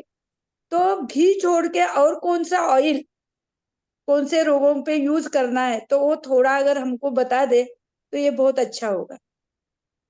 देखिए, घी छोड़ के अगर आप तेल इस्तेमाल करते हैं तो नारियल का तेल इस्तेमाल कर सकते हैं। पर ये है कि नारियल का तेल भी शुद्ध होना चाहिए, महंगा फिर वो भी होता है। तो मतलब जितनी हम अगर हम यज्ञ में चीजें शुद्ध प्रयोग करेंगे तो उसका बेनिफिट हमें मिलेगा। तो घी के साथ भी वही है कि शुद्ध घी, हम जितना ज्यादा शुद्ध घी मिल सकता है तो उतना। लेकिन अब ये कि हम आज जिस युग में रह रहे हैं, हमारी लिमिटेशंस उसके साथ बंधी रहती हैं। तो लेकिन ना करने से तो ये कि कुछ तो फायदा हो। अगर उनके पास शुद्ध घी नहीं है, शुद्ध तेल नहीं है, तो फिर उनके पास जो भी चीजें अवेलेबल हैं, मतलब कुछ तो वो तेल खाते ही होंगे ना। पर ये है कि हाँ, नीम का तेल नहीं इस्तेमाल करते हैं, आप सरसों का तेल ना इस्तेमाल करें। जो शुद्ध तेल हो सकते हैं, तिल का तेल है, नारियल का तेल है, ये इस्तेमाल हो सकते हैं इसमें। तो बाकी ये कि अच्छा तो घी ही रहता है। अगर थोड़ा बहुत हम लोग जो घी इस्तेमाल करते हैं वो बहुत थोड़ा सा करते हैं, तो उतना कम थोड़ा करें जो लेकिन डेली शुद्ध घी मात्रा का में आप प्रयोग करेंगे करेंगे तो तो ज्यादा। अच्छा लाभ होगा। जी जी आचार्य जी ने स्वामी जो बोला बोलिए। वो समझ में नहीं आया। हाँ जी स्वामी जी, बोलिए आप दोबारा। मैं कह रहा था कि बेशक वो गरीब है, कम प्रयोग करें लेकिन शुद्धतम रूप में घी का प्रयोग करेंगे तो बहुत ही अच्छा और हाँ सही रहेगा। जी। और विशेष रूप से जैसे आयुर्वेद आदि ग्रंथों में अलग अलग जगह पे जो वर्णन मिलता है उसमें एक संपूर्ण हवि के रूप में भी तिल, काले तिल जो होते हैं उसको एक संपूर्ण हवि के रूप में, अक्षत चावल है उसको भी एक विशेष द्रव्य के रूप में वो बताएं, तो उसका भी वो विशेष रूप से प्रयोग करके और वो कर सकते हैं। जी योगेंद्र जी। नमस्ते मैडम, मैं योगेंद्र बौद्धवा बोल रहा हूँ। मैडम, आपका कोई रिसर्च पेपर इंटरनेशनल जर्नल में छपा है? एक तो ये प्रश्न है। हाँ जी, कई दूसरा, छपे हैं। वो शेयर हो सकते हैं क्या हमारे साथ इसमें? जी, वो एक्चुअली मेरी वेबसाइट है, आप अगर देखेंगे मैं यहाँ पे लिख भी देती हूँ आप भेज देंगे तो सबको www.yajnaprati.com। व्हाट्सएप के ऊपर ही दे देंगे, तो लिंक से उनको जाने में बहुत आसानी और अच्छा रहेगा। मैं इसमें चैट पे शेयर कर देती हूँ। तो ये दूसरा हमारी प्रश्न ये है, वेबसाइट पे सारे पेपर्स पड़े हैं। जी, जो सामग्री के इंग्रेडिएंट्स हैं उनका सिलेक्शन किस आधार पे करते हैं? और कहीं आप उसके जड़ी बूटी की रूट का यूज कर रहे हैं, कहीं लीफ का यूज कर रहे हैं, कहीं स्टेम का यूज कर रहे हैं, और ये पंचांग का भी कहीं कहीं यूज होता है। एक तो ये है कि पंचांग क्या है ये, और ये कैसे बनाया जाता है? नहीं, ये तो बड़ा विस्तृत विषय है, इस समय तो इतना समय नहीं है। पर ये आपको जितनी भी हवन सामग्रियां में जो जड़ी बूटियां हम इस्तेमाल करते हैं, ये सारी हमारी वैदिक टेक्स्ट में लिखी हुई हैं। अब उनको से प्रयोग करके हमें देखना होता है। तो जो मेन जड़ी बूटियां उसमें लिखी थी वायु शोधन के लिए, मैंने वो इस्तेमाल की हैं, और उसमें कॉमन हवन सामग्री मिला करके और दोनों से हवन किया था। तो किसका क्या अंग, मतलब किसका पेड़ की पत्ती लेनी, किसका तना लेना, ये सब उसमें लिखा होता है कि किसकी, जैसे गिलोय की तना जो होती है ना, वो ज्यादा इस्तेमाल होता है, डंडी ज्यादा इस्तेमाल होती है। तो ऐसे हर चीज का ना लिखा होता है कि किस चीज का क्या लाभ किस में पड़ता है, उसको हम लोग इस्तेमाल करते हैं। तो स्वामी जी, आज का तो टाइम आज काफी हो काफी गया। सारा समय हो गया, और पूज्य माता हाँ जी ने हमें विशेष रूप से समय प्रदान किया, उसके लिए हम जी, उनके प्रति कृतज्ञ है और उनका धन्यवाद ज्ञापित करना चाहते हैं। सारे साधकों की ओर से भी हम आपको प्रणाम करते हैं, और हम इस याज्ञिक संस्कृति को आगे बढ़ाने के लिए हम सब लोग निरंतर इसमें प्रयास करेंगे। और आपने जो आज हमारा मार्गदर्शन किया, हम सब लोगों को आपने अपना ज्ञान अनुभव शेयर किया, उसके लिए हम कृतज्ञ भाव से आपको प्रणाम करते हैं। और आप सभी योगी साधक भाई बहनों को भी विशेष इस अनुष्ठान में जुड़ने के लिए बहुत बहुत धन्यवाद और कृतज्ञता ज्ञापित करता हूं। और कल प्रातः काल का सत्र समय पे शुरू होगा, तो आप सब समय पे एक तो जुड़े। दूसरा है कि यज्ञ आज की तरह ही आप कल सुबह के सत्र में भी स्वयं ही अपने समय के अनुसार करेंगे। कल का शुरुआती सत्र आज हमारे बीच में हमारे आदरणीय प्रधानमंत्री श्री नरेंद्र भाई मोदी जी के वरद हस्त से स्थापित एक विशेष यूनिवर्सिटी है, चिल्ड्रन यूनिवर्सिटी, जो गर्भस्थ मतलब जो हमारे गर्भाधान संस्कारों की जो पावनी परंपरा है उसके ऊपर विशेष रूप से शोध अनुसंधान और प्रैक्टिकली के रूप में लाने के लिए गांधीनगर में बड़ी स्थापना हुई है। उसका एक विशेष हमारे उसमें उसकी जो रिसर्च है और अलग अलग बातें हैं उसको लेकर के विशेष कल प्रातः काल का बौद्धिक सत्र हमारा होने वाला है। और उसके बाद उसमें आधा घंटे के आसपास हम प्रश्नोत्तर का क्रम भी रखेंगे। तो कल के सत्र में आप स्वयं ही यज्ञ करेंगे, और 6:30 बजे सत्र शुरू हो जाएगा।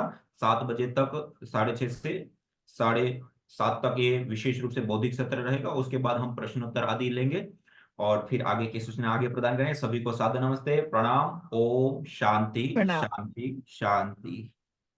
प्रणाम। फंगल्स को पकड़ पकड़ के उनको यज्ञ का धूम्र लगाया गया। फंगल्स बैक्टीरिया पैदा कर लेते हैं, फिर उनको यज्ञ के धूम्र के संपर्क में रखा गया। जितने भी प्रकार के और बड़े खतरनाक खतरनाक फंगल इन्फेक्शन वो सारे दूर हो गए यज्ञ से। सारा देश यदि यज्ञ करना शुरू कर दे तो फंगल इन्फेक्शंस दूर हो जाएंगी। साइंटिफिक एविडेंस के साथ मैं बात कह रहा हूं, ये बहुत बड़ी बात है। ये सब लोग यूं ही बोलते रहते हैं। बोली हवन करने से क्या फायदा? देखो हमारे PRI में वही डॉक्टर अनुराग वार्ष्णेय जी जो हमारे वहाँ साइंटिस्ट हैं, उसके साथ में बहुत सारे साइंटिस्ट, उसमें हमने अपने कुछ सन्यासियों को, पूज्य स्वामी विप्रदेव जी, स्वामी पूज्य स्वामी यज्ञदेव जी, ऐसे अपने बहुत सारे सन्यासियों को इसी काम में लगाया हुआ है। तो एक दिन मेरे पास लिस्ट लेकर के आए, बोले स्वामी जी ये तो सैकड़ों प्रकार के फंगल इन्फेक्शन दूर हो गए। फंगल्स को पकड़ पकड़ के उनको यज्ञ का धूम्र लगाया गया। फंगल्स बैक्टीरिया पैदा कर लेते हैं, फिर उनको यज्ञ के धूम्र के संपर्क में रखा गया।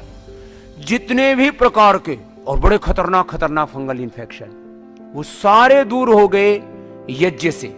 ये पूरी साइंटिफिक रिसर्च ये इंटरनेशनल जर्नल्स में पब्लिश होने के लिए भेज दी गई है। पहली बार लोग बात करते थे, दरअसल हवन करने वालों के पास ये यंत्र नहीं थे। बात इतनी सी थी जो आज के यंत्र, काम तो पहले से ही करता है।